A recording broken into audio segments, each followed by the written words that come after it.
ಎಲ್ಲರಿಗೂ ನಮಸ್ಕಾರ. ಹಾಗೆ ಎಲ್ಲರಿಗೂ ಅಬ್ದಿ ಅಕಾಡೆಮಿಯ ವೈಯಕ್ತಿಕ ಮಾರ್ಗದರ್ಶನಕ್ಕೆ ಸ್ವಾಗತ ಸ್ನೇಹಿತರೆ.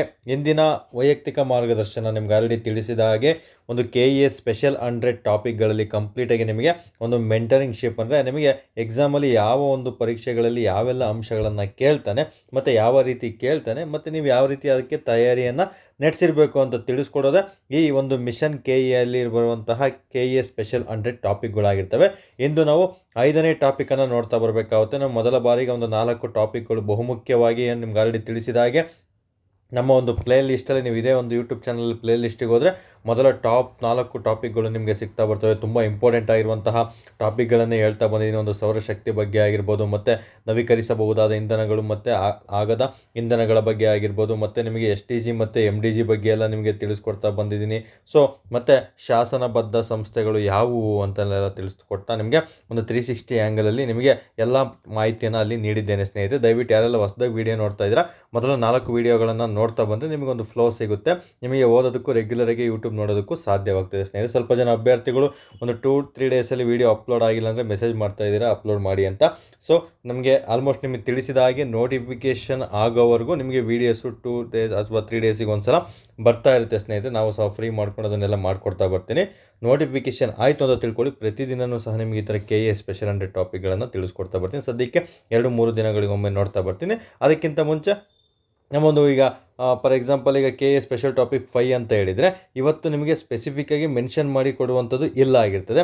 ಬಟ್ ನಿಮಗೆ ಇಲ್ಲಿ ಟೆಲಿಗ್ರಾಮ್ ಚಾನಲ್ ಇದೆಯಲ್ಲ, ಇಲ್ಲಿ ಪ್ರತಿದಿನವೂ ಸಹ ನಿಮಗೆ ಒಂದೊಂದು ಟಾಪಿಕ್ಕು ಅಪ್ಲೋಡ್ ಆಗ್ತಾ ಬರುತ್ತೆ. ಅಂದರೆ ನಿಮಗೆ ಈಗ ಆಲ್ರೆಡಿ ಮಹಿಳೆಯರ ಬಗ್ಗೆ ಅಂದರೆ ರಾಜ್ಯ ಮತ್ತು ಕೇಂದ್ರದಲ್ಲಿರುವಂಥ ಅಂದರೆ ಟೋಟಲ್ ಭಾರತೀಯರಲ್ಲಿ ಸ್ವಾತಂತ್ರ್ಯ ಚಳವಳಿಯಲ್ಲಿ ಮತ್ತು ಬಿಫೋರ್ ಇಂಡಿಪೆಂಡೆನ್ಸ್, ಆಫ್ಟರ್ ಇಂಡಿಪೆಂಡೆನ್ಸ್ ಯಾರೆಲ್ಲ ಮಹಿಳೆಯರು ಅತಿ ಹೆಚ್ಚಾಗಿ ಭಾಗವಹಿಸಿದರು ಮತ್ತು ಅವರ ಪ್ರಾಮುಖ್ಯತೆ ಬಗ್ಗೆ ಪ್ರತಿದಿನ ಸ್ಪೆಷಲ್ ಟಾಪಿಕ್ಗಳನ್ನು ನಮ್ಮ ಟೆಲಿಗ್ರಾಮ್ ಚಾನಲಲ್ಲಿ ಅಪ್ಲೋಡ್ ಮಾಡ್ತಾ ಇದ್ದೀನಿ. ಅಲ್ಲಿ ನೀವು ಜಾಯ್ನ್ ಆಗ್ತಾ ಬರಬೇಕು. ಕಮೆಂಟ್ ಬಾಕ್ಸಲ್ಲಿ ಟೆಲಿಗ್ರಾಮ್ ಲಿಂಕನ್ನು ಸಹ ಕಳಿಸಿರ್ತೀನಿ, ಅಥವಾ ನೀವು ಡೈರೆಕ್ಟಾಗಿ ಟೆಲಿಗ್ರಾಮಲ್ಲಿ ಈ ರೀತಿ ಸರ್ಚ್ ಮಾಡಿದರೆ ಸಿಗುತ್ತೆ. ಹಾಗೂ ಸಿಕ್ಕಿಲ್ಲ ಅಂದರೆ ಈ ನಂಬರಿಗೆ ವಾಟ್ಸಪ್ಪಲ್ಲಿ ಮೆಸೇಜ್ ಮಾಡಿದರೆ ಲಿಂಕ್ ಕಳಿಸಿ ಅಂತ ಕಳಿಸ್ಕೊಡ್ತೀನಿ ಸ್ನೇಹಿತರೆ. ಇದೇ ಕಮೆಂಟ್ ಬಾಕ್ಸಲ್ಲಿ ನೋಡ್ತಾ ಬನ್ನಿ, ನಿಮಗೆ ಲಿಂಕ್ ಸಿಕ್ಬಿಡುತ್ತೆ. ಓಕೆ, ಏನೇ ಡೌಟ್ ಇದ್ದರೂ ಏನೇ ಎನ್ಕ್ವೈರಿ ಇದ್ದರೂ ಈ ನಂಬರಿಗೆ ನೀವು ಕಾಲ್ ಅಥವಾ ಮೆಸೇಜ್ ಮಾಡ್ತಾ ಬರ್ಬೋದು. ಓಕೆ, ಇಂದಿನ KE ಡಿಪಾರ್ಟ್ಮೆಂಟ್ನ ಸ್ಪೆಷಲ್ ಟಾಪಿಕ್ ಅಂತ ಬಂದಾಗ ನಾವು ತೆರಿಗೆಗಳ ಬಗ್ಗೆ ತಿಳ್ಕೊಬೇಕಾಗುತ್ತೆ. ತೆರಿಗೆಗಳು ಅಂತ ಬಂದಾಗ ತುಂಬಾ ಇಂಪಾರ್ಟೆಂಟು. ನಮಗೆ ತೆರಿಗೆಗಳಲ್ಲಿ ನಾನಾ ರೀತಿಯ ಪ್ರಶ್ನೆಗಳನ್ನು ಅವರು ಕೇಳ್ತಾ ಬಂದಿದ್ದಾರೆ ಸ್ನೇಹಿತರೆ. ಹಾಗಾಗಿ ಸ್ಪೆಷಲ್ 100 ಟಾಪಿಕ್ 5 ಅಂತ ಬಂದಾಗ ತೆರಿಗೆಗಳನ್ನು ನೋಡ್ತಾ ಬರಬೇಕಾಗುತ್ತೆ. ತೆರಿಗೆಗಳಲ್ಲಿ ನಾನಾ ರೀತಿಯ ವಿಧಗಳಿದೆ ಅಂತ ಗೊತ್ತಾಗಿದೆ. ಓಕೆ, ನಮಗೆ ಪ್ರತ್ಯಕ್ಷ ಆಗಿರ್ಬೋದು, ಪರೋಕ್ಷ ತೆರಿಗೆ ಆಗಿರ್ಬೋದು, ಕೆಲವೊಂದು ತೆರಿಗೆ ಥರನೂ ಸಹ ಇರ್ತವೆ.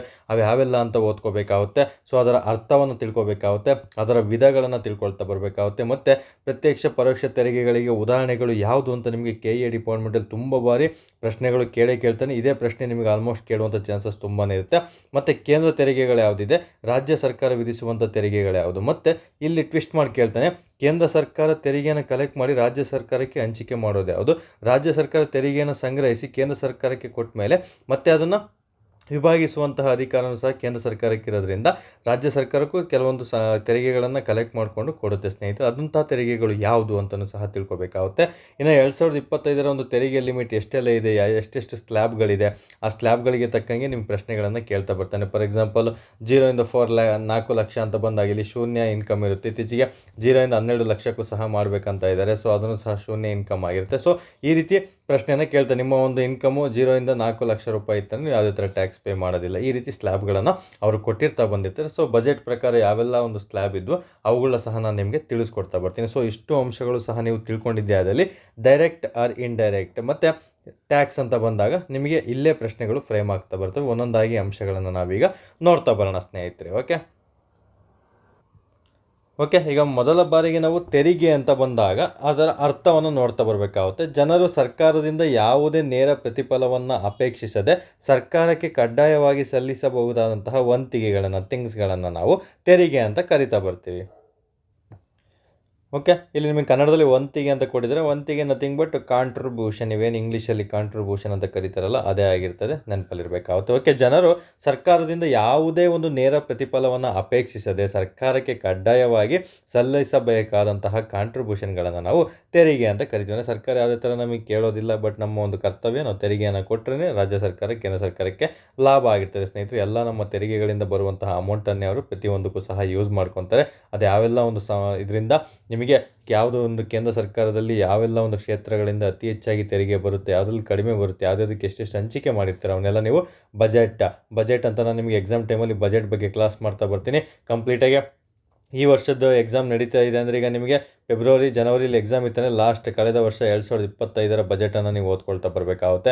ನೆಕ್ಸ್ಟ್ ಜೂನ್ ಜುಲೈಲಿ ಎಕ್ಸಾಮ್ ಏನಾದ್ರು ನಡೀತಂದರೆ 2026ರಲ್ಲಿ ನೀವು ಬಜೆಟನ್ನು ಓದ್ಕೊಳ್ತಾ ಬರಬೇಕಾಗುತ್ತೆ. ಮಾರ್ಚ್ ಏಪ್ರಿಲಲ್ಲಿ ಬಜೆಟ್ ಬಂದುಬಿಡುತ್ತೆ. ಸೊ ಆ ರೀತಿ ನೀವು ಓದಬೇಕಾಗುತ್ತೆ. ನಮಗೆ ಖಂಡಿತ ಆ ಟೈಮಲ್ಲಿ ನಾನು ತಿಳಿಸ್ಕೊಡ್ತೀನಿ ಎಕ್ಸಾಮ್ ಟೈಮಲ್ಲಿ. ಸದ್ಯಕ್ಕೆ ಈಗ ತೆರಿಗೆಗಳ ಬಗ್ಗೆ ಮಾಹಿತಿಯನ್ನು ನೀವು ತಿಳ್ಕೊಳ್ತಾ ಬರಬೇಕಾಗುತ್ತೆ ಸ್ನೇಹಿತರೆ. ಇದಕ್ಕೆ ಇನ್ನೊಂದು ಸಹ ಅರ್ಥವನ್ನು ತಿಳಿಸ್ಕೊಡ್ತಾ ಬರ್ತೀನಿ. ತೆರಿಗೆಗಳಂದರೆ ನಿಮಗೆ ಈಸಿಯಾಗಿ ಅರ್ಥ ಆಗಬೇಕಂದ್ರೆ, ತೆರಿಗೆ ಅಂದರೆ ಸರ್ಕಾರವು ವ್ಯಕ್ತಿಗಳು ಅಥವಾ ಸಂಸ್ಥೆಗಳ ಮೇಲೆ ನೇರ ಪ್ರತಿಫಲವಿಲ್ಲದೆ ಕಡ್ಡಾಯ ಪಾವತಿಯಾಗಿರ್ತದೆ ಸ್ನೇಹಿತರೆ. ವಿಧಿಸುವಂತಹ ಒಂದು ಕಡ್ಡಾಯ ಪಾವತಿಯಾಗಿರ್ತದೆ. ಇದು ಸಾರ್ವಜನಿಕ ವೆಚ್ಚಕ್ಕಾಗಿ ಬಳಸಲಾಗುತ್ತೆ. ನಿಮ್ಗೆ ಹೇಳಿದ ಹಾಗೆ ನಮ್ಗೆ ಏನು ಬೇಕು ಒಂದು ಪಬ್ಲಿಕ್ ಎಕ್ಸ್ಪೆಂಡಿಚರ್, ಅದಕ್ಕೋಸ್ಕರ ಇದನ್ನು ಬಳಸ್ತಾ ಬರ್ತಾರೆ ಸ್ನೇಹಿತರು. ಓಕೆ, ತೆರಿಗೆ ಅಂದರೆ ಯಾವುದೇ ಒಂದು ವ್ಯಕ್ತಿ ಆಗಿರ್ಬೋದು ಅಥವಾ ಸಂಸ್ಥೆಗಳು ಅದಕ್ಕೆ ನೇರ ಪ್ರತಿಫಲವಿಲ್ಲದೆ ವಿಧಿಸುವಂತಹ ಒಂದು ಪಾವತಿ ಆಗಿರ್ತದೆ ಸ್ನೇಹಿತರೆ. ಇನ್ನು ತೆರಿಗೆಗಳಂತ ಬಂದಾಗ ನಮಗೆ ಸಂವಿಧಾನದಲ್ಲಿ ಇದಕ್ಕೆ ಸಂಬಂಧಪಟ್ಟಂತೆ ಏನಾದರೂ ವಿಧಿಗಳಿದಾವ ಅಥವಾ ಅನುಸೂಚಿಗಳಿದಾವ ಅಂತ ನಿಮಗೆ ಕೇಳ್ತಾ ಬರ್ಬೋದು. ಇಲ್ಲಿ ತುಂಬಾ ಇಂಪಾರ್ಟೆಂಟ್ ಆಗಿರುವಂತಹ ಪ್ರಶ್ನೆ ಇದಾಗಿರ್ತದೆ ನೋಡಿ. ಇದು ತುಂಬ ಇಂಪಾರ್ಟೆಂಟು. ತೆರಿಗೆಯಲ್ಲಿ ಸ್ಟೇಟ್ಮೆಂಟ್ ಕೇಳ್ಬೋದು, ಒಂದು ಡೆಫಿನೇಷನ್ ಮೂಲಕ ಸ್ಟೇಟ್ಮೆಂಟ್ ಕೇಳ್ಬೋದು. ನೆಕ್ಸ್ಟ್ ಪ್ರಶ್ನೆ ಡೆಫಿನೇಷನಲ್ಲಿ ಇದನ್ನು ಕೇಳ್ತಾ ಬರ್ತಾರೆ. ನಮಗೆ ವಿಧಿ 265 ಸಂವಿಧಾನದಲ್ಲಿ ವಿಧಿ ಬರುತ್ತಲ್ಲ, ವಿಧಿಗಳು ಅಂತಪ್ಪ ನಮಗೆ ಆರ್ಟಿಕಲ್ಸ್ ಅಂತ, ಅಲ್ಲಿ ಕಾನೂನಿನ ಅಧಿಕಾರವನ್ನು ಹೊರತುಪಡಿಸಿ ಯಾವುದೇ ತೆರಿಗೆಯನ್ನು ವಿಧಿಸಬಾರದು ಮತ್ತು ಸಂಗ್ರಹಿಸಬಾರದು ಅಂತಂದರೆ ಕಾನೂನಿಗೆ ಸಂಬಂಧಪಟ್ಟಂತೆ ಯಾವುದೇ ಒಂದು ಅಧಿಕಾರವನ್ನು ಹೊರತುಪಡಿಸಿ ಯಾವುದೇ ಒಂದು ತೆರಿಗೆಗಳನ್ನು ವಿಧಿಸಬಾರ್ದು ಮತ್ತು ಸಂಗ್ರಹಿಸಬಾರ್ದು. ಒಟ್ಟು ಕಾನೂನು ಏನಾದರೂ ಅಲ್ಲಿ ಶಾಶ್ವತವಾಗಿ ತಲೆ ಹಾಕಿದರೆ ಅದ್ರ ಬಗ್ಗೆ ಯಾವುದೇ ಕಾರಣಕ್ಕೂ ತೆರಿಗೆಗಳನ್ನು ಇವರು ವಿಧಿಸುವಂತಿಲ್ಲ ಸ್ನೇಹಿತರೆ. ಅದು 265ನೇ ವಿಧಿ ನಮಗೆ ತಿಳಿಸ್ಕೊಡುತ್ತೆ ಅನ್ನೋದನ್ನ ನೆನ್ಪಿಟ್ಕೋಬೇಕಾಗುತ್ತೆ. ಇನ್ನೊಂದು ವಿಧಿ ಬರುತ್ತೆ, ವಿಧಿ 246, ಇಲ್ಲಿ ಮೆನ್ಷನ್ ಮಾಡಿಲ್ಲ ಸಾರಿ.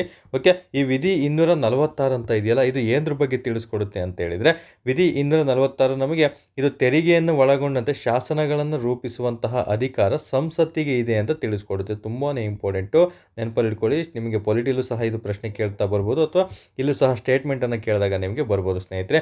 ಯಾವುದೇ ಒಂದು ತೆರಿಗೆಯನ್ನು ಒಳಗೊಂಡಂತೆ ಶಾಸನಗಳನ್ನು ರೂಪಿಸುವ ಅಧಿಕಾರವನ್ನು ಸಂಸತ್ತು ರಾಜ್ಯದಲ್ಲಿ, ಕೇಂದ್ರದಲ್ಲಿ ಮತ್ತು ರಾಜ್ಯದಲ್ಲಿ ರಾಜ್ಯ ವಿಧಾನಸಭೆ ಅಂತ ಏನಿರುತ್ತೆ ಅವುಗಳಿಗೆ ಸಂಪೂರ್ಣವಾಗಿ ಅಧಿಕಾರ ನೀಡಿದೆ. ಈ ಅಧಿಕಾರ ಯಾವುದ್ರಲ್ಲಿ ಬರುತ್ತೆ ನೀವೆಲ್ಲ ಸಹ ಓದಿರ್ತೀರ. ಒಂದು 7ನೇ ಅನುಸೂಚಿ 7th ಸ್ಕೆಡ್ಯೂಲ್ ಅಂತ ನಾವೇನು ಕರಿತಾ ಬರ್ತೀವಿ, ಅಲ್ಲಿ ನಿಮಗೆ ಕೇಂದ್ರ ಮತ್ತು ರಾಜ್ಯಗಳ ಸಂಬಂಧದ ಬಗ್ಗೆ ತಿಳಿಸ್ಕೊಡುತ್ತೆ. ಯಾವುದೋ ಒಂದು ಕೇಂದ್ರ ಪಟ್ಟಿ ಆಗಿರ್ಬೋದು ಮತ್ತು ರಾಜ್ಯ ಪಟ್ಟಿ ಆಗಿರ್ಬೋದು ಮತ್ತು ಸಮವರ್ತಿ ಪಟ್ಟಿ ಅಂತಿವೆಲ್ಲ ಓದಿರ್ತೀರ. ರಾಜ್ಯ ಪಟ್ಟಿ, ಕೇಂದ್ರ ಪಟ್ಟಿ, ಸಮವರ್ತಿ ಪಟ್ಟಿ, ಇದರಲ್ಲಿ ಎಷ್ಟೆಷ್ಟು ಪಟ್ಟಿಲಿ ಎಷ್ಟೆಷ್ಟು ಅಂಶಗಳಿದಾವೆ ಅಂತಲೂ ಸಹ ನಿಮಗೆ ಸಂವಿಧಾನದಲ್ಲಿ ಓದಿರಬೇಕು. ಡೀಟೇಲಾಗಿ ಪ್ರಶ್ನೆಗಳನ್ನು ಕೇಳ್ತಾ ಬರ್ತಾನೆ. ಯಾವುದು ಕೇಂದ್ರ ಪಟ್ಟಿಯಲ್ಲಿ ಕಂಡು ಬರ್ತವೆ, ಯಾವುದು ರಾಜ್ಯ ಪಟ್ಟಿಯಲ್ಲಿ ಕಂಡು ಬರ್ತವೆ, ಯಾವುದು ಸಮವರ್ತಿ ಪಟ್ಟಿಯಲ್ಲಿ ಕಂಡು ಬರ್ತವೆ ಅಂತೆಲ್ಲ ಕೇಳ್ತಾ ಬರ್ತಾನೆ ಸ್ನೇಹಿತರೆ. ಇಲ್ಲಿ ನಮಗೆ ಕೇಂದ್ರ ಪಟ್ಟಿ, ರಾಜ್ಯ ಪಟ್ಟಿ ಇವೆರಡರಲ್ಲೂ ಸಹ ತೆರಿಗೆಗಳಿರ್ತವೆ. ಸಮವರ್ತಿ ಪಟ್ಟಿಯಲ್ಲಿ ಯಾವುದೇ ಥರ ತೆರಿಗೆ ರೂಪಗಳು ಇರೋದಿಲ್ಲ. ಇದನ್ನು ಸ್ಟೇಟ್ಮೆಂಟು ತುಂಬಾ ಇಂಪಾರ್ಟೆಂಟು, ನೆನ್ಪಿಟ್ಕೊಳ್ಳಿ. ಸಮವರ್ತಿ ಪಟ್ಟಿಯಲ್ಲಿ ಯಾವುದೇ ತೆರಿಗೆಗಳನ್ನು ಪಟ್ಟಿ ಮಾಡಿರುವುದಿಲ್ಲ. ಸ್ಟೇಟ್ಮೆಂಟು ತುಂಬಾ ಇಂಪಾರ್ಟೆಂಟು. ಸ್ಟೇಟ್ಮೆಂಟ್ ಮೂಲಕ ಪ್ರಶ್ನೆಯನ್ನು ಕೇಳ್ತಾ ಬರ್ತಾನೆ. ನೆಕ್ಸ್ಟ್ ಕೇಂದ್ರ ಸರ್ಕಾರ, ರಾಜ್ಯ ಸರ್ಕಾರದಲ್ಲಿ ಸಂಬಂಧಪಟ್ಟಂತೆ 246ನೇ ವಿಧಿ 7ನೇ ಒಂದು ಸ್ಕೆಡ್ಯೂಲ್ಗಳಲ್ಲೂ ಸಹ ಇಲ್ಲಿ ಮಾಹಿತಿಗಳನ್ನು ತಿಳಿಸ್ಕೊಡಲಾಗಿದೆ. ಇಲ್ಲಿ ಕಂಪ್ಲೀಟ್ ಇದಕ್ಕೆ ಶಾಸನ ಮಾಡುವಂತಹ ತೆರಿಗೆಗಳಿಗೆ ಅಧಿಕಾರ ಕೇಂದ್ರದಲ್ಲಿ ಸಂಸತ್ತಿಗೆ ಇರುತ್ತೆ, ರಾಜ್ಯದಲ್ಲಿ ರಾಜ್ಯ ವಿಧಾನಸಭೆ ಅಥವಾ ರಾಜ್ಯ ಶಾಸಕಾಂಗಕ್ಕೂ ಇರುತ್ತೆ ಅನ್ನೋದನ್ನ ನೀವು ನೆನಪಲ್ಲಿಟ್ಕೊಂಡಿರಬೇಕು. ತುಂಬಾ ಇಂಪಾರ್ಟೆಂಟ್ ಆಗಿರೋದು. ಸೊ ಇಲ್ಲ ಅದೇ ತಿಳಿಸಿರೋದು 7ನೇ ಅನುಸೂಚಿ ತೆರಿಗೆ ವಿಧಿಸುವ ಅಧಿಕಾರಗಳ ವಿಭಜನೆ. ನಿಮಗೆಲ್ಲರೂ ಸಹ ಗೊತ್ತು, ಕೇಂದ್ರ ಮತ್ತು ರಾಜ್ಯಗಳ ಸಂಬಂಧ ಅಂತ ಬಂದಾಗ ಅಲ್ಲಿ ತೆರಿಗೆಗಳು ಸಹ ಬರ್ಬೋದು, ಒಂದು ಹಣಕಾಸು ಹಂಚಿಕೆ ಸಹ ಬರ್ಬೋದು. ಇವುಗಳ ಬಗ್ಗೆ ಮಾಹಿತಿ ಎಲ್ಲ 7th ಸ್ಕೆಡ್ಯೂಲಲ್ಲಿ ಸಂವಿಧಾನದಲ್ಲಿ ಓದಬೇಕಾದ್ರೆ ನಿಮಗೆ ತಿಳಿಸ್ಕೊಟ್ಟಿರ್ತಾರೆ. ಅದನ್ನು ಸಹ ನೀವು ಓದ್ಕೊಳ್ತಾ ಬರಬೇಕಾಗುತ್ತೆ. ಮುಂದಿನ ದಿನಗಳಲ್ಲಿ ನಾನು ಸಹ GST ಅಂತ ಒಂದು ಟಾಪಿಕ್ ಬರುತ್ತೆ, ಹಣಕಾಸು ಸಂಸ್ಥೆಗಳು ಅಂತ ಒಂದು ಟಾಪಿಕ್ ಬರುತ್ತೆ, ಅಲ್ಲೂ ಸಹ ಮತ್ತೊಮ್ಮೆ ಇದನ್ನು ರಿಪೀಟ್ ಮಾಡ್ತಾ ಬರ್ತೀನಿ. ಸದ್ಯಕ್ಕೆ ಇಷ್ಟು ಮಾಹಿತಿ, ಒಂದು 246ನೇ ವಿಧಿ, 7ನೇ ಅನುಸೂಚಿ, 265ನೇ ವಿಧಿ ಮತ್ತು ಇಲ್ಲಿ ಸಮವರ್ತಿ ಪಟ್ಟಿಯಲ್ಲಿ ಯಾವುದೇ ಥರ ತೆರಿಗೆಗಳು ರೂಪಿಸುವುದಿಲ್ಲ ಅನ್ನೋ ಸ್ಟೇಟ್ಮೆಂಟ್ ಇಂಪಾರ್ಟೆಂಟು. ಕೇಂದ್ರ ಪಟ್ಟಿ, ರಾಜ್ಯ ಪಟ್ಟಿಯಲ್ಲಿ ಮಾತ್ರ ತೆರಿಗೆಗಳಿರ್ತಾವೆ ಅನ್ನೋ ಸ್ಟೇಟ್ಮೆಂಟ್ ಇಂಪಾರ್ಟೆಂಟು. ಮತ್ತು ಈ ಸ್ಟೇಟ್ಮೆಂಟ್ ಇಂಪಾರ್ಟೆಂಟ್. ಟೋಟಲ್ ನಿಮಗೆ 5 ಸ್ಟೇಟ್ಮೆಂಟ್ಗಳು ಇಲ್ಲಿ ಸಿಗ್ತಾ ಬರ್ತವೆ. ಯಾವ ರೀತಿ ಬೇಕಾದ್ರೂ ನಿಮಗೆ ಅವರು ಪ್ರಶ್ನೆಗಳನ್ನು ಕೇಳ್ತಾ ಬರ್ಬೋದು ಸ್ನೇಹಿತರೆ. ನನ್ನ ಅಭ್ಯರ್ಥಿಗಳು ಯಾವುದೇ ಕಾರಣಕ್ಕಲ್ಲಿ ಟಾಪಿಕನ್ನು ಕ್ಲಿಯರ್ ಕಟ್ಟಾಗಿ ಓದ್ಕೊಂಡಿದ್ದೆ ಆದಲ್ಲಿ ಖಂಡಿತ ನಿಮಗೆ ಸಕ್ಸಸ್ ಸಿಗುತ್ತೆ. ಸೊ ಇಲ್ಲಿ ನಿಮಗೆ ಅರ್ಥ ಮಾಡಿಸೋದಕ್ಕಿಂತ ಏನು ಓದಬೇಕು, ಹೇಗೆ ಓದಬೇಕಂತ ತಿಳಿಸ್ಕೊಡೋದು ನನ್ನ ಉದ್ದೇಶ ಆಗಿರುತ್ತೆ. ಅದೇ ಒಂದು KE ಸ್ಪೆಷಲ್ 100 ಟಾಪಿಕ್ನ ಒಂದು ಧ್ಯೇಯ ಆಗಿರ್ತದೆ. ಓಕೆ, ಇಲ್ಲಿ ನಮಗೆ ವಿಧಗಳು ಅಂತ ಬರ್ತದೆ. ವಿಧಗಳು ಅಂತ ಬಂದಾಗ ನಮಗೆ ತೆರಿಗೆಗಳಲ್ಲಿ ಪ್ರತ್ಯಕ್ಷ ತೆರಿಗೆ, ಡೈರೆಕ್ಟ್ ಟ್ಯಾಕ್ಸ್ ಮತ್ತು ಪರೋಕ್ಷ ತೆರಿಗೆ, ಇಂಡೈರೆಕ್ಟ್ ಟ್ಯಾಕ್ಸ್ ಅಂತ ನಾವು ಕರಿತಾ ಬರ್ತೀವಿ ಸ್ನೇಹಿತರೆ. ಪ್ರತ್ಯಕ್ಷ ತೆರಿಗೆ ಅಂದ್ರೇನು, ಪರೋಕ್ಷ ತೆರಿಗೆ ಅಂದ್ರೇನು ಅಂತ ನಿಮಗೆ ಪ್ರಶ್ನೆಗಳನ್ನು ಕೇಳ್ತಾ ಬರ್ತಾರೆ. ಈಗ ಒಂದೊಂದಾಗಿ ನಾವು ನೋಡ್ತಾ ಬರೋಣ ಡೀಟೇಲ್ಡಾಗಿ. ಎಸ್, ಇಲ್ಲಿ ನಿಮಗೆ ಮೊದಲನೇದು ಡೈರೆಕ್ಟ್ ಟ್ಯಾಕ್ಸ್ ಬಗ್ಗೆ ನಾವು ತಿಳ್ಕೊಳ್ತಾ ಬರಬೇಕಾಗುತ್ತೆ. ಡೈರೆಕ್ಟ್ ಹೆಸರೇ ಹೇಳ್ತಾ ಇದೆ, ಪ್ರತ್ಯಕ್ಷ ಅಂದ್ರೇನು ಕಣ್ಮುಂದೆ ಕಾಣ್ತಾ ಇರೋದು. ಅಂದರೆ ತೆರಿಗೆಯ ಹೊರೆಯನ್ನು ಮತ್ತೊಬ್ಬರಿಗೆ ವರ್ಗಾಯಿಸಲು ಸಾಧ್ಯವಿಲ್ಲದ ತೆರಿಗೆಗಳನ್ನು, ಅಂದರೆ ಫಾರ್ ಎಕ್ಸಾಂಪಲ್ ಈಗ ನಾನು ಯಾವುದೇ ಥರ ನೀವು ಅಂದ್ಕೊಳ್ಳಿ, ಅಥವಾ ನಾನು ನಿಮ್ಮ ಫ್ರೆಂಡ್ಸ್ ಅಂತ ತಿಳ್ಕೊಳ್ಳಿ, ಬಟ್ ನಾನೇ ಇಲ್ಲಿ ಯಾವುದೇ ಥರ ಬೇರೆಯವರಿಗೆ ಹೊರೆ ಇಲ್ದಂಗೆ ನಾನೇ ಡೈರೆಕ್ಟಾಗಿ ಟ್ಯಾಕ್ಸ್ ಕಟ್ಟೋದನ್ನ ನಾವು ಪ್ರತ್ಯಕ್ಷ ತೆರಿಗೆ ಅಂತ ನಾವು ಕರಿತಾ ಬರ್ತೀವಿ ಸ್ನೇಹಿತರೆ. ಇಲ್ಲಿ ಸ್ಟೇಟ್ಮೆಂಟ್ ಇಂಪಾರ್ಟೆಂಟ್. ಓಕೆ, ತೆರಿಗೆಯ ಹೊರೆಯನ್ನು ಮತ್ತೊಬ್ಬರಿಗೆ ವರ್ಗಾಯಿಸಲು ಸಾಧ್ಯವಿಲ್ಲದ ತೆರಿಗೆಗಳನ್ನು, ತುಂಬಾ ಇಂಪಾರ್ಟೆಂಟು. ಯಾವುದೇ ಥರ ಟ್ರಾನ್ಸ್ಫರ್ ಮಾಡೋದಕ್ಕಾಗಲ್ಲ, ನಾನೇ ಡೈರೆಕ್ಟಾಗಿ ಭರಿಸುವಂತಹ ಒಂದು ತೆರಿಗೆಗಳನ್ನು ಪ್ರತ್ಯಕ್ಷ ತೆರಿಗೆ ಅಂತ ಕರಿತಾ ಬರ್ತೀವಿ. ಸ್ಟೇಟ್ಮೆಂಟ್ ತುಂಬಾ ಇಂಪಾರ್ಟೆಂಟು. ನಂತರ ಹಾಗೂ ನಿಮಗೆ ಅರ್ಥ ಆಗಬೇಕಂದ್ರೆ ಇತರೆ ಅಂಶಗಳಲ್ಲಿ ನಿಮಗೆ ಇಲ್ಲಿ ಸ್ಟೇಟ್ಮೆಂಟ್ ಮೂಲಕ ನಿಮಗೆ ಪ್ರಶ್ನೆಗಳನ್ನು ಕೇಳ್ತಾ ಬರ್ತಾರೆ. ಪ್ರತ್ಯಕ್ಷ ತೆರಿಗೆಯೋ ಅಂತ ಹೇಳ್ಬಿಟ್ಟು ನಿಮಗೆ ABC ಅಂತ ಕೊಟ್ಬಿಟ್ಟು ಆಪ್ಷನ್ A ಸರಿ, B ಸರಿ ಅಥವಾ ABC ಸರಿ ಅಂತ ಕೊಡ್ತಾ ಬರ್ತಾನೆ. ಸೊ ಈ ಸ್ಟೇಟ್ಮೆಂಟ್ಗಳನ್ನು ತುಂಬ ಕ್ಲಿಯರ್ ಕಟ್ಟಾಗಿ ನೀವು ಓದ್ಕೊಂಡಿರಬೇಕು. ಓಕೆ, ಇಲ್ಲಿ ನೇರ ತೆರಿಗೆ ಅಥವಾ ಪ್ರತ್ಯಕ್ಷ ತೆರಿಗೆ ಅಂದರೆ ಒಬ್ಬ ವ್ಯಕ್ತಿ ಅಥವಾ ಸಂಸ್ಥೆ, ನಿಮಗೆ ಹೇಳಿದ್ನಲ್ಲ, ಒಬ್ಬ ವ್ಯಕ್ತಿಯನ್ನು ಆಗಿರ್ಬೋದು ಅಥವಾ ಸಂಸ್ಥೆಗಳು, ದೊಡ್ಡ ದೊಡ್ಡ ಕಂಪ್ನಿಗಳಾಗಿರ್ಬೋದು, ಓಕೆ, ಸರ್ಕಾರಕ್ಕೆ ನೇರವಾಗಿ ಪಾವತಿಸುವಂತಹ ತೆರಿಗೆ ಆಗಿತ್ತು ಇದು, ಅದನ್ನು ಬೇರೆಯವರಿಗೆ ವರ್ಗಾಯಿಸುವುದಿಲ್ಲ ಅನ್ನೋದನ್ನ ನೆನ್ಪಿಟ್ಕೋಬೇಕು. ಸ್ಟೇಟ್ಮೆಂಟ್ ನಿಮಗೆ ಡೆಫಿನೇಷನ್ ಹೇಳಿದ್ನಲ್ಲ, ಅದೇ ಒಂದು ಸ್ಟೇಟ್ಮೆಂಟ್ ಇದಾಗಿರ್ತದೆ. ನಂತರ ನೆಕ್ಸ್ಟ್, ಪ್ರಸ್ತುತ ಕೇಂದ್ರ ಸರ್ಕಾರಕ್ಕೆ ಅತಿ ಹೆಚ್ಚಿನ ಪ್ರಮಾಣ ಆದಾಯವು ಪ್ರತ್ಯಕ್ಷ ತೆರಿಗೆಯಿಂದ ಸಂಗ್ರಹವಾಗ್ತಿದೆ. ಎಕ್ಸಾಂಪಲ್ ಕೇಳ್ತಾನೆ ಸ್ಟೇಟ್ಮೆಂಟು, ಈ ಕೆಳಗಿನ ಯಾವ ಒಂದು ತೆರಿಗೆಗಳಿಂದ ಕೇಂದ್ರ ಸರ್ಕಾರಕ್ಕೆ ಅತಿ ಹೆಚ್ಚು ಪ್ರಮಾಣದ ಒಂದು ಇನ್ಕಮ್ ಬರ್ತಾ ಇದೆ ಅಂತ ಪ್ರಶ್ನೆ ಕೇಳ್ತಾನೆ, ಅದು ಪ್ರತ್ಯಕ್ಷ ತೆರಿಗೆ ಆಗಿರ್ತದೆ ಸ್ನೇಹಿತರೆ, ನೆನಪಲ್ಲಿರಬೇಕು. ಓಕೆ, ನಂತರ ಕರೆಂಟ್ ಅಫೇರ್ಸ್ ಅಂತ ಬಂದಾಗ 2025-26ನೇ ಸಾಲಿನ, ಈಗ ಆಲ್ರೆಡಿ ಹೇಳಿದ್ನಲ್ಲ, ಬಜೆಟ್ ಯಾವುದೇ ಆಗಲಿ 2025ರಲ್ಲಿ ಮಂಡನೆ ಮಾಡಿದೆ, ಅದ್ರ ಮುಂದೆ ನೆಕ್ಸ್ಟ್ ವರ್ಷದ ಹಾಕೊಂತಾರೆ, ಅದನ್ನು 2025 ಮತ್ತು 26ನ ಬಜೆಟ್ ಅಂತ ನಾವು ಕರಿತಾ ಬರ್ತೀವಿ. ಈ ವರ್ಷ ಮಂಡನೆ ಮಾಡೋದನ್ನ 2026ರಿಂದ 27 ಅಂತ ಕರಿತಾ ಬರ್ತೀವಿ. ಅದಿನ್ನು ಮಾರ್ಚ್ ಮತ್ತು ಏಪ್ರಿಲ್ ಟೈಮಲ್ಲಿ ಮಂಡನೆ ಮಾಡ್ತಾ ಬರ್ತಾರೆ ಸ್ನೇಹಿತರೆ. ಅದು ಬಂದಾಗ ಕರೆಂಟ್ ಅಫೇರ್ಸ್ ರಿಲೇಟೆಡ್ ನೀವು ಬಜೆಟನ್ನು ಓದಿರಬೇಕು. ಓಕೆ, ಇಲ್ಲಿ 2025-26ನೇ ಸಾಲಿನ ಮುಂಗಡ ಪತ್ರ ಅಂದರೆ ಬಜೆಟ್ ಅಂತ ಕರಿತಾ ಬರ್ತೀವಿ. ಒಟ್ಟು ಸ್ವೀಕೃತಿಯಲ್ಲಿ ನಾವು ಅಕ್ಸೆಪ್ಟ್ ಮಾಡ್ಕೊಳ್ತಾ ಬರ್ತೀವಿ ದುಡ್ಡನ್ನು, ಅಲ್ಲಿ 39% ಆದಾಯವು ನೇರ ತೆರಿಗೆಯಿಂದ ಸಂಗ್ರಹಣೆ ಆಗಿದೆ. ಎಷ್ಟು ಪರ್ಸೆಂಟೇಜ್ ಆಗಿರ್ಬೋದು ಅಂತ ಪ್ರಶ್ನೆ ಕೇಳ್ತಾನೆ. 39%, 3 ಅಂತ ನೆನ್ಪಿಟ್ಕೊಳ್ಳಿ, 3 ಅಂತ ನೆನ್ಪಿಟ್ಕೊಂಡ್ರೆ 39% ಅಂತ ನಿಮಗೆ ಈಸಿಯಾಗಿ ನೆನ್ಪು ಬರ್ತದೆ ಸ್ನೇಹಿತರೆ. ಅಟ್ಲೀಸ್ಟ್ 3 ಆದರೂ ನೆನಪಿದ್ರೆ ನಿಮಗೆ ತುಂಬ ಸುಲಭ. ನಿಮಗೆ ಕನ್ಫ್ಯೂಷನ್ ಆಯ್ತಾನೆ, ತೆರಿಗೆ 1 2 3 3 ಆಯಿತು, ಇಂಟು 3 ಹಾಕ್ಕೊಳ್ಳಿ, 39 ಅಂತ ನಿಮಗೆ ಗೊತ್ತಾಗ್ಬಿಡುತ್ತೆ. ಓಕೆ, ಎಕ್ಸಾಮಲ್ಲಿ ಇಲ್ಲಿ ಕನ್ಫ್ಯೂಷನ್ ಮಾಡ್ತಾನೆ, ಕೇವಲ 25%, ಕೇವಲ 15% ಅಂತ. ಕೆಲವೊಮ್ಮೆ ವ್ಯಾಲ್ಯೂಸ್ಗಳಲ್ಲಿ KE ಡಿಪಾರ್ಟ್ಮೆಂಟು ನಿಮ್ಮನ್ನು ಬೀಳಿಸ್ತಾ ಬರ್ತಾರೆ. ಹಾಗಾಗಿ ವ್ಯಾಲ್ಯೂಸ್ಗಳನ್ನು ತುಂಬ ಕೇರ್ಫುಲ್ಲಾಗಿ ನೀವು ಓದ್ಕೊಂಡಿರಬೇಕು ಸ್ನೇಹಿತರೆ. ನನ್ನ ಕರ್ತವ್ಯ ನಿಮಗೆ ಯಾವ ರೀತಿ ಕೇಳ್ತಾನೆ, ಹೇಗೆ ಕೇಳ್ತಾನೆ, ಎಲ್ಲಿ ಕನ್ಫ್ಯೂಷನ್ ಮಾಡ್ತಾನೆ ಅಂತ ತಿಳಿಸುವಂಥದ್ದು. ನೀವು ಅದೇ ರೀತಿ ಪ್ರಾಪರಾಗಿ ವರ್ಕ್ ಮಾಡುತ್ತಾ ಬಂದಲ್ಲಿ ಖಂಡಿತ ನಿಮಗೆ ಸಕ್ಸಸ್ ಸಿಗುತ್ತೆ. 499+1 ಅನ್ನೋ ಗುರಿ. 500ಕ್ಕೂ ಅಧಿಕ ಅಭ್ಯರ್ಥಿಗಳನ್ನು ಎಲ್ಲ ಎಕ್ಸಾಮ್ಗಳಲ್ಲೂ ಅಷ್ಟೇ 500ಕ್ಕೂ ಅಧಿಕ ಅಭ್ಯರ್ಥಿಗಳನ್ನು 2026ನೇ ಸಾಲಿನಲ್ಲಿ ಒಂದು ರಾಜ್ಯ ಸರ್ಕಾರಕ್ಕೆ ಸೇವೆ ಸಲ್ಲಿಸುವಂಥ ಒಂದು ಸರ್ಕಾರಿ ನೌಕರನಾಗಿ ಮಾಡಬೇಕಂತ ಗುರಿ ಇಟ್ಕೊಂಡಿದ್ದೀನಿ. ಆ ಗುರಿ ಸಕ್ಸಸ್ ಆಗಬೇಕಂದ್ರೆ ನಿಮ್ಮ ಕೈ ನನ್ನ ಕೈ 2 ಸೇರಿ ಚಪ್ಪಾಳೆ ಆಗುತ್ತೆ. ಸೊ 2 ಕೈ ಸೇರಿದ್ರೆ ಚಪ್ಪಾಳೆ ಆಗ್ತಾ ಬರೋದು. ಹಾಗಾಗಿ ನಾನು ನಿಮಗೆ ಇಲ್ಲಿ ಗೈಡ್ಲೈನ್ಸ್ ಕೊಡ್ತಾ ಬರ್ತೀನಿ, ಅದಕ್ಕೆ ತಕ್ಕಂತೆ ನೀವು ಫಾಲೋ ಮಾಡಿದ್ದೆ ಆದಲ್ಲಿ ಖಂಡಿತ 499+1 ನೀವು ಆಗೋದಕ್ಕೆ ಸಾಧ್ಯ ಆಗ್ತದೆ ಸ್ನೇಹಿತರೆ. ಅಬ್ದಿ ಅಕಾಡೆಮಿ ಜೊತೆ ನೀವು ಸಹ ನಮ್ಮ ಒಂದು ಕುಟುಂಬದ ಸದಸ್ಯರು ಅಂತ ಹೇಳ್ಬಿಟ್ಟು ನಾನು ಯಾವಾಗಲೂ ಹೇಳ್ತಾ ಇರ್ತೀನಿ. ದಯವಿಟ್ಟು ಚೆನ್ನಾಗಿ ಓದ್ಕೊಳ್ತಾ ಬನ್ನಿ. ಏನೇ ಡೌಟ್ ಇದ್ರೂ ಮೇಲ್ಗಡೆ ನಂಬರ್ ಹೇಳಿದ್ದೀನಲ್ಲ, ಅದಕ್ಕೆ ನೀವು ಮೆಸೇಜ್ ಅಥವಾ ವಾಟ್ಸಪ್ಪಲ್ಲಿ ನಮಗೆ ಕಾಲ್ ಮಾಡೋದ್ರ ಮೂಲಕ ನೀವು ತಿಳ್ಕೊಳ್ತಾ ಬರ್ಬೋದು. ಓಕೆ, ಹಾಗಾದರೆ ನೆಕ್ಸ್ಟ್ ಈ ಒಂದು ತೆರಿಗೆಗಳು ಅಂತ ಬಂದಾಗ ನೆಕ್ಸ್ಟ್ ಪ್ರಶ್ನೆ ಯಾವ ರೀತಿ ಅಂದರೆ, ಈಗ ಸ್ಟೇಟ್ಮೆಂಟ್ ಪ್ರಶ್ನೆಗಳನ್ನು ಹೇಳ್ತಾ ಬಂದೆ, ಡೆಫಿನೇಷನನ್ನು ಹೇಳ್ತಾ ಬಂದೆ. ನೆಕ್ಸ್ಟ್ ಪ್ರಶ್ನೆಗಳು ಉದಾಹರಣೆಗಳ ಬಗ್ಗೆ ಪ್ರಶ್ನೆಗಳನ್ನು ಕೇಳ್ತಾ ಬರ್ತಾರೆ. ನೇರ ತೆರಿಗೆ ಅಂದರೆ ಪ್ರತ್ಯಕ್ಷ ತೆರಿಗೆ ಅಂತ ಕರಿತೀವಿ, ಡೈರೆಕ್ಟ್ ಟ್ಯಾಕ್ಸ್ ಅಂತ. ಇಲ್ಲಿ ನಿಮಗೆ ಈ ಕೆಳಗಿನವುಗಳಲ್ಲಿ ಯಾವುದು ನೇರ ತೆರಿಗೆ ಅಥವಾ ಪ್ರತ್ಯಕ್ಷ ತೆರಿಗೆಗೆ ಉದಾಹರಣೆ ಆಗಿದೆ ಅಂತ ಪ್ರಶ್ನೆ ಕೇಳ್ತಾ ಬರ್ತಾನೆ. ಹಾಗಾಗಿ ನೀವು ಕಡ್ಡಾಯವಾಗಿ ಇವುಗಳನ್ನು ಕಂಠಪಾಠ ಮಾಡಲೇಬೇಕು. There is no other option. Okay, ನೀವೆಷ್ಟೇ ಅರ್ಥ ಮಾಡ್ಕೊಂಡ್ರೂ ಕಂಠಪಾಠ ಮಾಡಿಲ್ಲ ಅಂದರೆ, ರಿವಿಷನ್ ಮಾಡಿಲ್ಲ ಅಂದರೆ ಈ ಟಾಪಿಕ್ಕು ನಿಮಗೆ ಮರ್ತೋಗಿ ಹೋಗುತ್ತೆ ಸ್ನೇಹಿತರೆ. ಸೊ ಫಸ್ಟ್ ನಮಗೆ ಪ್ರತ್ಯಕ್ಷ ತೆರಿಗೆಗಳಲ್ಲಿ ಉದಾಹರಣೆ ಯಾವುದು ಅಂತ ಕೇಳ್ತಾನೆ. ಆದಾಯ ತೆರಿಗೆ, ಕಾರ್ಪೊರೇಟ್ ಕಂಪನಿ, ಸಂಪತ್ತು ತೆರಿಗೆ ಮತ್ತು ಇನ್ನೊಂದು 2 ತೆರಿಗೆ ಇಂಡೈರೆಕ್ಟ್ ಟ್ಯಾಕ್ಸಿಂದ ಕೊಟ್ಬಿಟ್ಟು, ಅಂದರೆ ಪರೋಕ್ಷ ಟ್ಯಾಕ್ಸಿಂದ ಕೊಟ್ಬಿಟ್ಟು, ಆವಾಗ ನಿಮ್ಗೆ ಕನ್ಫ್ಯೂಷನ್ ಮಾಡುವಂಥ ಚಾನ್ಸಸ್ ಇರುತ್ತೆ. ತುಂಬ ಕೇರ್ಫುಲ್ಲಾಗಿ ಓದ್ಕೊಳ್ತಾ ಬರಬೇಕು ನೀವು. ಸೊ ಮೊದಲನೇದು ಯಾವುದು? ಆದಾಯ ತೆರಿಗೆ. ಇದು ನಾವು ಇಂಗ್ಲೀಷಲ್ಲಿ ಇನ್ಕಮ್ ಟ್ಯಾಕ್ಸ್, ಕೆಲವೊಬ್ರು ಇಂಗ್ಲೀಷಲ್ಲಿ ಓದ್ತಾ ಇರ್ತೀರ, ಹಾಗಾಗಿ ಹೇಳ್ತಾ ಬರ್ತೀನಿ. ಇನ್ಕಮ್ ಟ್ಯಾಕ್ಸ್ ಅಂತ ಕರಿತಾ ಬರ್ತೀವಿ. ಇಲ್ಲಿ ವ್ಯಕ್ತಿಗಳು ಅಥವಾ ವ್ಯವಹಾರಗಳು ಗಳಿಸಿದ ಆದಾಯದ ಮೇಲೆ ಪಾವತಿ ಮಾಡಲಾಗ್ತಿದೆ ಸ್ನೇಹಿತರೆ. ಫಾರ್ ಎಕ್ಸಾಂಪಲ್, ನಾನು ಒಬ್ಬ ವ್ಯಕ್ತಿ, ನಂದೇನಾದರೂ ಒಂದು ಅಂಗಡಿ ಇರುತ್ತೆ, ಅಥವಾ ನಾನೇನಾದರೂ ಸಪ್ರೇಟಾಗಿ ಇನ್ಕಮ್ ಮಾಡ್ತಾಯಿದ್ದೀನಿ ಅಕಾಡೆಮಿನ ಮಾಡಿಕೊಂಡು, ಅಥವಾ ಬೇರೆ ಥಿಂಗ್ಸನ್ನು ಇಟ್ಕೊಂಡು ಯಾವುದೋ ಒಂದು ಶಾಪ್ಗಳನ್ನು ಮಾಡ್ಕೊಂಡು ಮಾಡ್ತಿದ್ವಲ್ಲ. ಸೊ ವ್ಯಕ್ತಿ ಅಥವಾ ವ್ಯವಹಾರಗಳು ಗಳಿಸಿದಂತಹ ಆದಾಯದ ಮೇಲೆ ಪಾವತಿ. ಆದಾಯ ತೆರಿಗೆ ಅಂದರೆ ನಾವು ಗಳಿಸುವಂಥ ಆದಾಯ. ಫಾರ್ ಎಕ್ಸಾಂಪಲ್, ನೀವೆಲ್ಲರೂ ದುಡಿತಿದ್ದೀರಾ ಅಂದ್ಕೊಳ್ಳಿ, ಅದಕ್ಕೆ ಕೆಲವೊಂದು ಲಿಮಿಟ್ಗಳಿರ್ತವೆ. ನಮಗೆ ಆದಾಯ ತೆರಿಗೆಯಲ್ಲಿ ಕೆಲವೊಂದು ಲಿಮಿಟ್ಗಳಿರ್ತವೆ. ಯಾಕಂದರೆ ಈಗ 1,00,000 ದುಡಿಯೋನು ಏನು ಟ್ಯಾಕ್ಸ್ ಕಟ್ಟಬೇಕನ್ನೋದೇನಿಲ್ಲ, 2,00,000 ದುಡಿಬೇಕನ್ನೋ ಟ್ಯಾಕ್ಸ್ ಕಟ್ಟಬೇಕಂತೇನಿಲ್ಲ. ಅದಕ್ಕಂತಲೇ ಕೇಂದ್ರ ಸರ್ಕಾರ ಪ್ರತಿ ವರ್ಷಕ್ಕೂ ಅಷ್ಟೇ ಒಂದು ತೆರಿಗೆಗಳಲ್ಲಿ ಸ್ಲ್ಯಾಬ್ ಅಂತ ಕರಿತಾ ಬರ್ತೀವಿ, ಸ್ಲ್ಯಾಬ್ಗಳನ್ನು ರೂಪ ಮಾಡ್ತಾ ಬರ್ತಾರೆ ಸ್ನೇಹಿತರೆ. ಆ ಸ್ಲ್ಯಾಬ್ಗಳ ಒಂದು ನೋಟವನ್ನು ಈಗ ನೋಡ್ತಾ ಬರೋಣ. ಅಲ್ಲೂ ಸಹ ಇತ್ತೀಚಿನ KA ಡಿಪಾರ್ಟ್ಮೆಂಟ್ ಗಮನಿಸಿದಾಗ ನಿಮಗೆ ಸ್ಲ್ಯಾಬಲ್ಲೂ ಸಹ ಪ್ರಶ್ನೆಗಳನ್ನು ಕೇಳುವಂಥ ಸಾಧ್ಯತೆಗಳು ಇರ್ತವೆ. ಹಾಗಾಗಿ ಸ್ಲ್ಯಾಬ್ ಬಗ್ಗೆ ನಿಮಗೆ ತಿಳಿಸ್ಕೊಡ್ತಾ ಬರ್ತೀನಿ. ಸೊ ಆದಾಯ ತೆರಿಗೆ ಅನ್ನೋದು ಒಂದು ಪ್ರತ್ಯಕ್ಷ ತೆರಿಗೆಗೆ ಉದಾಹರಣೆ. ಅದು ನಾವು ಅಥವಾ ವ್ಯವಹಾರಗಳು ನೀಡುವಂತಹ ಒಂದು ತೆರಿಗೆ ಆಗಿರ್ತದೆ. ಸೊ ಇಲ್ಲಿ ನೋಡಿ, ನಿಮಗೆ ಹೊಸ ಒಂದು ಟ್ಯಾಕ್ಸಿಂದ 2025-26ನೇ ಬಜೆಟಲ್ಲಿ ಬಂದಿರುವಂತಹ ಒಂದು ಸ್ಲ್ಯಾಬ್ ಇದಾಗಿರ್ತದೆ. ಸೊ ಸ್ಲ್ಯಾಬ್ ಅಂತ ಬಂದ ತಕ್ಷಣ ನಮಗೆ ನ್ಯೂ ಟ್ಯಾಕ್ಸ್ ರಿಜಿಮೆ ಅಂತಲೂ ಸಹ ಕರಿತಾ ಬರ್ತೀವಿ. ಇಲ್ಲಿ ನಮಗೆ ಈ 0ಯಿಂದ 4 ಲಕ್ಷ ನಾನೇನಾದರೂ ದುಡಿತಾ ಇದ್ದರೆ, ನನ್ನ ಇನ್ಕಮು 4 ಲಕ್ಷಕ್ಕಿಂತ ಕೆಳಗಿತ್ತಂದರೆ, ಇಫ್ ಇನ್ ಕೇಸ್ 50,000 ಅಥವಾ 1 ಲಕ್ಷ, 2 ಲಕ್ಷ, 3.5 ಲಕ್ಷ, 3.75 ಇತ್ತು ಅಂದ್ರೂ ಇಲ್ಲಿ 4 ಲಕ್ಷ ಅಂತ ಬಂದಾಗ ನಮಗೆ ಯಾವುದೇ ಥರ ಟ್ಯಾಕ್ಸನ್ನು ಕಟ್ಟೋದಿಲ್ಲ. ನಿಲ್ ಅಂದರೆ ಶೂನ್ಯ ಟ್ಯಾಕ್ಸ್ ಇರ್ತದೆ ಸ್ನೇಹಿತರೆ, ನೆನ್ಪಿಟ್ಕೋಬೇಕು. 2025-26ನೇ ಬಜೆಟಿನ ಪ್ರಕಾರ. ನಂತರ 4 ಲ್ಯಾಕ್ಸಿಂದ 8 ಲ್ಯಾಕ್ಸ್, ಇಫ್ ಇನ್ ಕೇಸ್ ನಂದು 4,01,000 ಆಯಿತು ಅಂದರೂ ಸಹ ನಾನು ಟ್ಯಾಕ್ಸ್ ಕಟ್ಟಬೇಕಾಗುತ್ತೆ. 4,20,000 ಆಯಿತು ಅಂದರೆ ನಾನು ಟ್ಯಾಕ್ಸ್ ಕಟ್ಟಬೇಕಾಗುತ್ತೆ. ಅಷ್ಟು ಟ್ಯಾಕ್ಸ್ 4 ಲಕ್ಷದಿಂದ 8 ಲಕ್ಷಕ್ಕೆ 5% ಸ್ಲ್ಯಾಬ್ ಇರುತ್ತೆ. ನಂತರ 8ರಿಂದ 12 ಲಕ್ಷಕ್ಕೆ 10%.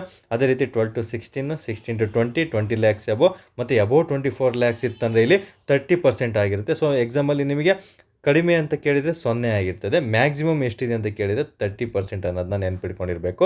ಇಲ್ಲಾಂದರೆ ಎಕ್ಸಾಮಲ್ಲಿ ಯಾವ ರೀತಿ ಕೇಳ್ತಾರೆ ಅಂದರೆ, ಇವು 4, 1, 2, 3, 4 ಅಂತ ಈ ಕಡೆ ಕೊಟ್ಬಿಟ್ಟು ಈ ಕಡೆ 5, 10, 15, 20% ಅಂತ ಕೊಟ್ಬಿಟ್ಟು ಹೊಂದಿಸಿ ಬರೆಯಿರಿ ರೂಪದಲ್ಲಿ KA ಡಿಪಾರ್ಟ್ಮೆಂಟ್ ಕೇಳುವಂಥ ಚಾನ್ಸಸ್ ತುಂಬಾ ಇರುತ್ತೆ. ಒಂದು KPSCನೂ ಸಹ ಅದೇ ರೀತಿ ಟ್ರಿಕ್ಕಿ ಪ್ರಶ್ನೆಗಳನ್ನೇ ಈ ಟಾಪಿಕ್ ಮೇಲೆ ಕೇಳ್ತಾ ಬರ್ತಾನೆ ಸ್ನೇಹಿತರೆ. ತುಂಬ ಕೇರ್ಫುಲ್ಲಾಗಿ ನೀವು ಓದ್ಕೊಂಡಿರಬೇಕಾಗುತ್ತೆ. ಯಾಕಂದರೆ ಓದೋದೇ ಬದ್ಧ ಅಂದಮೇಲೆ ನೀವು ಓದ್ತಾ ಇದ್ದೀರಂದರೆ ಪಾಸ್ ಆಗೋ ರೀತಿಯೇ ಓದಬೇಕು. ನಾನು ಯಾವಾಗಲೂ ಹುಡುಗರಿಗೆ ಅದನ್ನೇ ಹೇಳೋದು, ನೀವು ಓದ್ತಿದ್ದೀನಂದರೆ ನೀವು ಪಾಸ್ ಆಗಂಗೆ ಓದಬೇಕು. ಅದರ್ವೈಸ್ ಅಟ್ಲೀಸ್ಟ್ ಒಂದು ದೊಡ್ಡ ಕಾಂಪಿಟೇಟರ್, ನನ್ನ ಪಕ್ಕದಲ್ಲಿರುವಂತಹ ವ್ಯಕ್ತಿಗೆ, ಚೆನ್ನಾಗಿ ಓದಿರುವಂಥ ವ್ಯಕ್ತಿಗೆ ನಾನು ಕಾಂಪಿಟೇಟರ್. ಯಾಕಂದರೆ ಸೋಲನ್ನು ಈಸಿಯಾಗಿ ಒಪ್ಕೊಳ್ತಾ ಬರ್ಬಾರ್ದು, ಅದಕ್ಕೆ ಕಾಂಪೀಟ್ ಮಾಡೇ ನಾವು ಸೋಲನ್ನು ಒಪ್ಕೊಳ್ಬೇಕಾಗುತ್ತೆ ಸ್ನೇಹಿತರೆ. ಯಾಕಂದ್ರೆ ಕರಿಯೋದು ಸ್ವಲ್ಪ ಸೀಟು, ಬಟ್ ತುಂಬ ಜನ ಓದ್ತಿರ್ತಾರೆ, ಬಟ್ ಯಾವುದೇ ಥರ ನಾವು ಹೆದರ್ಕೊಳ್ಳೋ ಅವಶ್ಯಕತೆ ಇಲ್ಲ. ಮ್ಯಾಕ್ಸಿಮಮ್ ಎಷ್ಟಾಗುತ್ತೋ ಅಷ್ಟು ನಾವು ಎಫೆಕ್ಟಿವ್ ಆಗಿ ಓದ್ಕೊಳ್ತಾ ಬರಬೇಕಾಗುತ್ತೆ. ಆಗಿದ್ದಲ್ಲಿ ಮಾತ್ರ ನಿಮಗೆ ಸಕ್ಸಸ್ ಸಿಗುತ್ತೆ. ಸೊ ಯಾರೆಲ್ಲ ಓದ್ತಾ ಇದ್ದೀರಾ, ತೆರಿಗೆಗಳು ಓದ್ತಾ ಇದೆ ಅಂದರೆ 360 ನೀವು ಓದಿರಲೇಬೇಕು. ನೀವು ಯಾವುದೇ ಟಾಪಿಕನ್ನು ಓದ್ಕೊಳ್ತಾ ಬನ್ನಿ. ಹಳೆ ಕ್ವಶನ್ ಪೇಪರ್ನ ಇಟ್ಕೊಳ್ಳಿ, ಯಾವ ರೀತಿ ಕೇಳಿದ್ದಾನೆ ಆ ಟಾಪಿಕ್ ಮೇಲೆ ಅಂತ ನೋಡ್ಕೊಳ್ಳಿ. ಫಸ್ಟಿಗೆ ಹಳೆ ಕ್ವಶನ್ ಪೇಪರ್ ಇಟ್ಕೊಳೋದಲ್ಲ, ಒಂದು 2-3 ಸಲ ಸಬ್ಜೆಕ್ಟನ್ನು ಓದಿ ಆಮೇಲೆ ಹಳೆ ಪ್ರಶ್ನೆ ಪತ್ರಿಕೆಗಳನ್ನು ಇಟ್ಕೊಂಡು ಟಾಪಿಕ್ ವೈಸ್ ನೀವು ನೋಟ್ಸನ್ನು ಮಾಡ್ಕೊಳ್ತಾ ಬರಬೇಕಾಗುತ್ತೆ. ಅವಾಗ ನಿಮಗೆ ಸುಲಭ ಆಗುತ್ತೆ. ಸೊ ಏನೇ ಓದಿ, ಹೇಗೆ ಓದಿ, ಕಡ್ಡಾಯವಾಗಿ ಏನು ಓದಬೇಕು ಅದನ್ನು ಓದ್ಕೊಂಡಿದ್ದಲ್ಲಿ ಮಾತ್ರ ನಿಮಗೆ ಸಕ್ಸಸ್ ಸಿಗುತ್ತೆ. ಎಷ್ಟು ಟಾಪಿಕಲ್ಲಿ ಎಷ್ಟು ಆಳವಾಗಿ ಓದಬೇಕು ಅವುಗಳನ್ನ ತಿಳಿಸುವಂಥ ಪ್ರಯತ್ನ ನಾನು ಆದಷ್ಟು ನಿಮಗೆ ಮಾಡಿಕೊಡ್ತಾ ಬರ್ತೀನಿ ಸ್ನೇಹಿತರೆ. ದಯವಿಟ್ಟು ವಾಟ್ಸಪ್ಪಲ್ಲಿ ಆಗಿರ್ಬೋದು ಅಥವಾ ಟೆಲಿಗ್ರಾಮಲ್ಲಿ ಆಗಿರ್ಬೋದು ಅಥವಾ ಇದೇ ಒಂದು ಯೂಟ್ಯೂಬಲ್ಲಿ ನಿಮ್ಮ ಕಮೆಂಟ್ಗಳನ್ನು ಇಫ್ ಇನ್ ಕೇಸ್ ವಿಡಿಯೋ ಇಷ್ಟ ಆಯಿತು ಅಂದರೆ ಅದಕ್ಕೆ ನಮಗೆ ಸಪೋರ್ಟ್ ಮಾಡ್ತಾ ಬರಬೇಕಂತ ಕೇಳ್ಕೊಳ್ತಾ ಬರ್ತೀನಿ. ಓಕೆ, ಅಷ್ಟಾಯಿತು. ನೆಕ್ಸ್ಟ್ ಎರಡನೇದು ನಮಗೆ ಸಂಪತ್ತಿನ ತೆರಿಗೆ ಅಂತ ಬರ್ತದೆ ಸ್ನೇಹಿತರೆ. ನಮಗೆ ಈ ಒಂದು ಆದಾಯ ತೆರಿಗೆಯಲ್ಲಿ ನಮಗೆ ಈ 2024-25ನೇ ಸಾಲು ಮತ್ತು 25-26ನೇ ಸಾಲಿನಲ್ಲಿ ನಮಗೊಂದು ಶೇಕಡ ಒಟ್ಟು ಸ್ವೀಕೃತಿಯಲ್ಲಿ 22% ನಮಗೆ ಇನ್ಕಮ್ ಟ್ಯಾಕ್ಸಿಂದನೇ ಕೇಂದ್ರ ಸರ್ಕಾರಕ್ಕೆ ಆದಾಯ ಬಂದಿದೆ, ತೆರಿಗೆ ಸಂಗ್ರಹ ಆಗಿದೆ ಅಂತ ಹೇಳಿದರೆ. ಸೊ 22 2 ಅಂತ ನೆನ್ಪಿಟ್ಕೊಂಡ್ರೆ ಸಾಕು. ಸ್ಟೇಟ್ಮೆಂಟ್ ಕೇಳುವಂಥ ಚಾನ್ಸಸ್ಸು ತುಂಬ ಕಡಿಮೆ. ಯಾಕಂದರೆ ಈಗ ನೀವು PCPSA ವಿಲೇಜ್ ಅಕೌಂಟೆಂಟ್ಗೆ ವಿಡಿಯೋ ಮಾಡ್ತಿರೋದ್ರಿಂದ 2026ರಲ್ಲಿ ಬರುವಂಥದ್ದನ್ನ 2026ರ ಬಜೆಟ್ನಲ್ಲಿ ಬರುವಂತಹ ಇಂಥ ಅಂಶಗಳನ್ನು ಓದ್ಕೊಳ್ಳಿ. ಆವಾಗ ನಿಮಗೆ ಪ್ರಶ್ನೆಗಳು ರೈಸ್ ಆಗ್ತಾ ಬರ್ತವೆ. ಓಕೆ, ನಂತರ ಎರಡನೇದು ಕಾರ್ಪೊರೇಟ್ ಅಥವಾ ಕಂಪನಿ ತೆರಿಗೆ ಅಂತ ನಾವು ಕರಿತಾ ಬರ್ತೀವಿ. ಏನು ಇದು ಕಂಪನಿಗಳ ಮೇಲಿನ ತೆರಿಗೆ ಅಂದರೆ, ಯಾವುದೇ ಒಂದು ಕಾರ್ಪೊರೇಷನ್ ತೆರಿಗೆಯನ್ನು ನೋಂದಾಯಿತ ಉದ್ಯಮಗಳು ಮತ್ತು ನಿಗಮ ವಾರ್ಷಿಕ ಆದಾಯದ ಮೇಲೆ ವಿಧಿಸುವಂತಹ ತೆರಿಗೆಗಳು.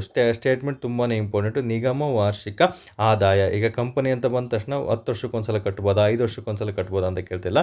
ಪ್ರತಿ ವರ್ಷದಂತೆ ಏನು ಆದಾಯ ಬರುತ್ತೆ ಕಂಪನಿಗಳಿಗೆ ಅದಕ್ಕೆ ನೀಡುವಂತಹ ಒಂದು ತೆರಿಗೆಗಳಾಗಿರ್ತದೆ. ಲಾಭದ ಮೇಲೆ ಕಂಪನಿಗಳು ಪಾವತಿಯನ್ನು ಮಾಡ್ತಾ ಬರ್ತವೆ ಸ್ನೇಹಿತರೆ, ಅದು ತುಂಬಾ ಇಂಪಾರ್ಟೆಂಟು. ನಂತರ ಸಂಪತ್ತಿನ ತೆರಿಗೆಗಳು ಅಂತ ಬರುತ್ತೆ. ಓಕೆ, ಈ ಸಂಪತ್ತಿನ ತೆರಿಗೆಗಳಂದರೆ ವೆಲ್ತ್ ಟ್ಯಾಕ್ಸ್ ಅಂತ ನಾವು ಇಂಗ್ಲೀಷಲ್ಲಿ ಕರಿತಾ ಬರ್ತೀವಿ.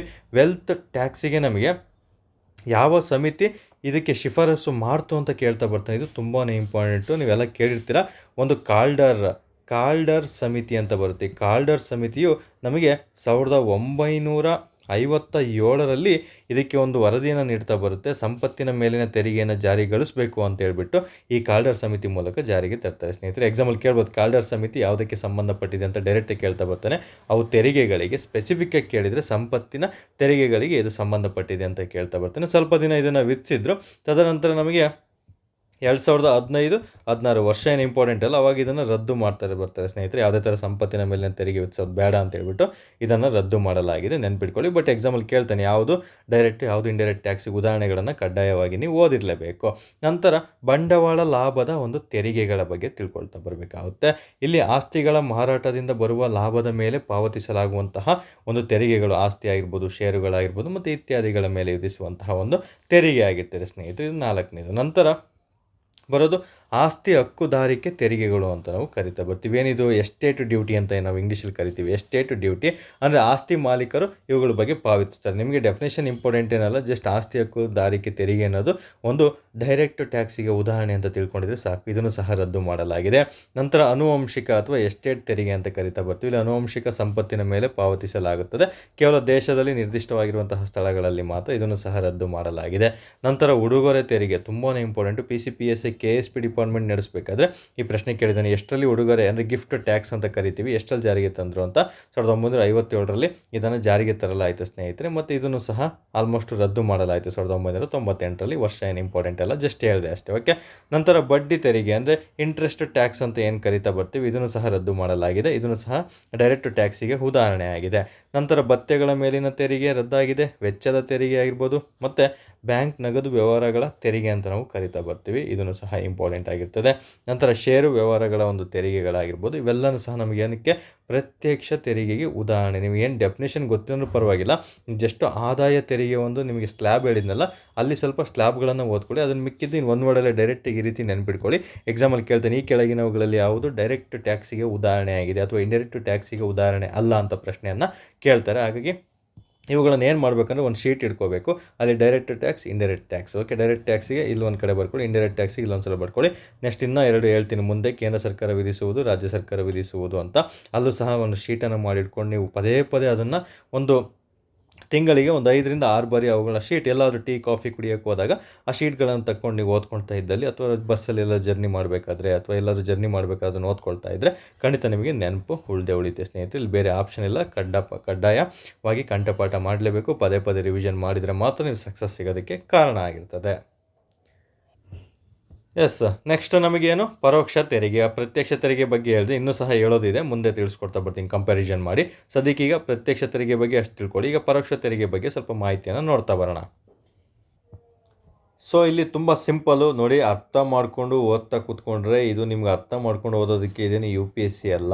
ಓಕೆ, ನೀವು ಮೇನ್ಸ್ ಬರಿಬೇಕಿಲ್ಲ. ಇಲ್ಲಿ ನೀವು ಓದ್ತಾ ಇರೋದು PC, PSI, ವಿಲೇಜ್ ಅಕೌಂಟೆಂಟ್ ಮತ್ತು FDA, SDA ಓದ್ತಾ ಇರೋದು. ಇವಕ್ಕೆಲ್ಲ ನಿಮಗೆ multiple choice. Okay, multiple choice ಕ್ವಶನ್ಗಳೇ ಇಲ್ಲಿ ಇರ್ತವೆ ಸ್ನೇಹಿತರೆ. ಹಾಗಾಗಿ ಅದಕ್ಕೆ ಯಾವ ರೀತಿ ಸ್ಟ್ರಾಟಜಿ ಬೇಕೋ ಆ ರೀತಿ ಹೇಳ್ಕೊಡ್ತೀನಿ. ನೀವು ಆ ರೀತಿ ಓದ್ದಲ್ಲಿ ಮಾತ್ರ ರಿವಿಷನ್ಗೂ ತುಂಬ ಸುಲಭ ಆಗುತ್ತೆ, ಎಕ್ಸಾಮಲ್ಲೂ ನೆನಪು ಬರೋದಕ್ಕೆ ಸಾಧ್ಯ ಆಗ್ತದೆ. ಓಕೆ, ಅರ್ಥ ಮಾಡ್ಕೊಂಡು ಇಲ್ಲೇ ನೀವು PhD ಮಾಡುವಂಥ ಅವಶ್ಯಕತೆ ಇಲ್ಲ. ಯಾವ ರೀತಿ ಟ್ರಿಕ್ಸನ್ನು ಹೇಳ್ಕೊಡ್ತೀನಿ ಆ ರೀತಿ ಓದ್ಕೊಳ್ತಾ ಬಂದರೆ ಸಾಕು ಸ್ನೇಹಿತರೆ. ಓಕೆ, ನಂತರ ಒಂದು ಕಳೆದ 4 ವೀಡಿಯೋದಿಂದ ನೋಡ್ತೀನಿ, 2ರಿಂದ 3ರಿಂದ ಒಂದು 4,000ವರೆಗೂ ಅಭ್ಯರ್ಥಿಗಳು ನೋಡ್ತಾ ಇದ್ದೀರಾ. ತುಂಬ ಖುಷಿ ಆಗ್ತಾ ಬರುತ್ತೆ. ಅಷ್ಟೊಂದು ಜನ ಅಭ್ಯರ್ಥಿಗಳು ಪ್ರತಿದಿನ ರೆಗ್ಯುಲರಾಗಿ ವೀಡಿಯೋಗಳನ್ನು ವಾಚ್ ಮಾಡ್ತಾ ಇದ್ದೀರಾ. ಅದು ಇಂಪಾರ್ಟೆಂಟ್, ಯಾಕಂದರೆ ಒಂದೊಂದು ವೀಡಿಯೋ 5ರಿಂದ 10,000 ಸಹ ಹೋಗುತ್ತೆ, ಬಟ್ ಅದು ರೆಗ್ಯುಲಾರಿಟಿ ಇರೋದಿಲ್ಲ. ಬಟ್ ಪ್ರತಿಯೊಂದು ಹಾಕುವಂಥ ವೀಡಿಯೋಗಳನ್ನು ಸಹ 3ರಿಂದ 4,000 ಜನಗಳು ಕಡ್ಡಾಯವಾಗಿ ನೋಡ್ತಾ ಇದ್ದೀರಾ ಸ್ನೇಹಿತರೆ. ಎಲ್ರಿಗೂ ಸಹ ಯಾರೆಲ್ಲ ನಮಗೆ ಸಪೋರ್ಟ್ ಮಾಡ್ತಾ ಇದ್ದೀರಾ ಡೈರೆಕ್ಟ್ ಆರ್ ಇಂಡೈರೆಕ್ಟಾಗಿ, ಎಲ್ರಿಗೂ ಸಹ ಕೃತಜ್ಞತೆಗಳನ್ನು ಹೇಳ್ತಾ ಬರ್ತೀನಿ. ಇನ್ನೂ ಹೆಚ್ಚಿನ ವೀಡಿಯೋಗಳನ್ನು ಮಾಡೋದಕ್ಕೆ ನಿಮ್ಮ ಪ್ರೋತ್ಸಾಹ ಬೇಕು. ಸಾಕು ನನಗೆ ಇಷ್ಟು ಜನ 3ರಿಂದ 4,000 ಜನ ಸ್ಟೂಡೆಂಟ್ಸ್ ನೋಡಿದರೆ ಸಾಕು. ಯಾಕಂದರೆ 10ರಿಂದ 1 ಲಕ್ಷ ವ್ಯೂಸ್ ಆಗಿ ಬರೀ 500 ರಿಸಲ್ಟ್ ಕೊಡೋದಕ್ಕಿಂತ ಕೇವಲ 4,000 ಅಥವಾ 1,000 ನೋಡಲಿ, ಅಷ್ಟು ಜನಕ್ಕೂ ರಿಸಲ್ಟ್ ಕೊಡುವಂತಹ ಸಾಧ್ಯತೆಗಳು ನಾನು ನಿಮಗೆ ಎಷ್ಟು ಬೇಕೋ ಅಷ್ಟು ಮಾಡ್ತಾ ಬರ್ತೀನಿ. ಅದಕ್ಕೆ ಸಪೋರ್ಟು ಸಹ ಇದ್ದೇ ಇರುತ್ತೆ. ನೀವು ಜಸ್ಟ್ ಹೇಳಿದ್ನಲ್ಲ, 2 ಕೈ ಸೇರಿದ್ರೇ ಚಪ್ಪಾಳೆ. ನಾನು ಹೇಳೋದ್ರ ಜೊತೆ ನಿಮ್ಮ ಒಂದು ಪುಸ್ತಕಗಳನ್ನು ಚೆನ್ನಾಗಿ ಓದ್ಕೊಳ್ತಾ ಬನ್ನಿ, ಖಂಡಿತ ಸಕ್ಸಸ್ ನಿಮಗೆ ಸಿಕ್ಕೇ ಸಿಗುತ್ತೆ ಸ್ನೇಹಿತರೆ. ಓಕೆ, ನಂತರ ಪರೋಕ್ಷ ತೆರಿಗೆಗಳು ಅಂತ ಬಂದಾಗ ಇಂಡೈರೆಕ್ಟ್ ಟ್ಯಾಕ್ಸ್ ಅಂತ ಕರಿತಾ ಬರ್ತೀವಿ.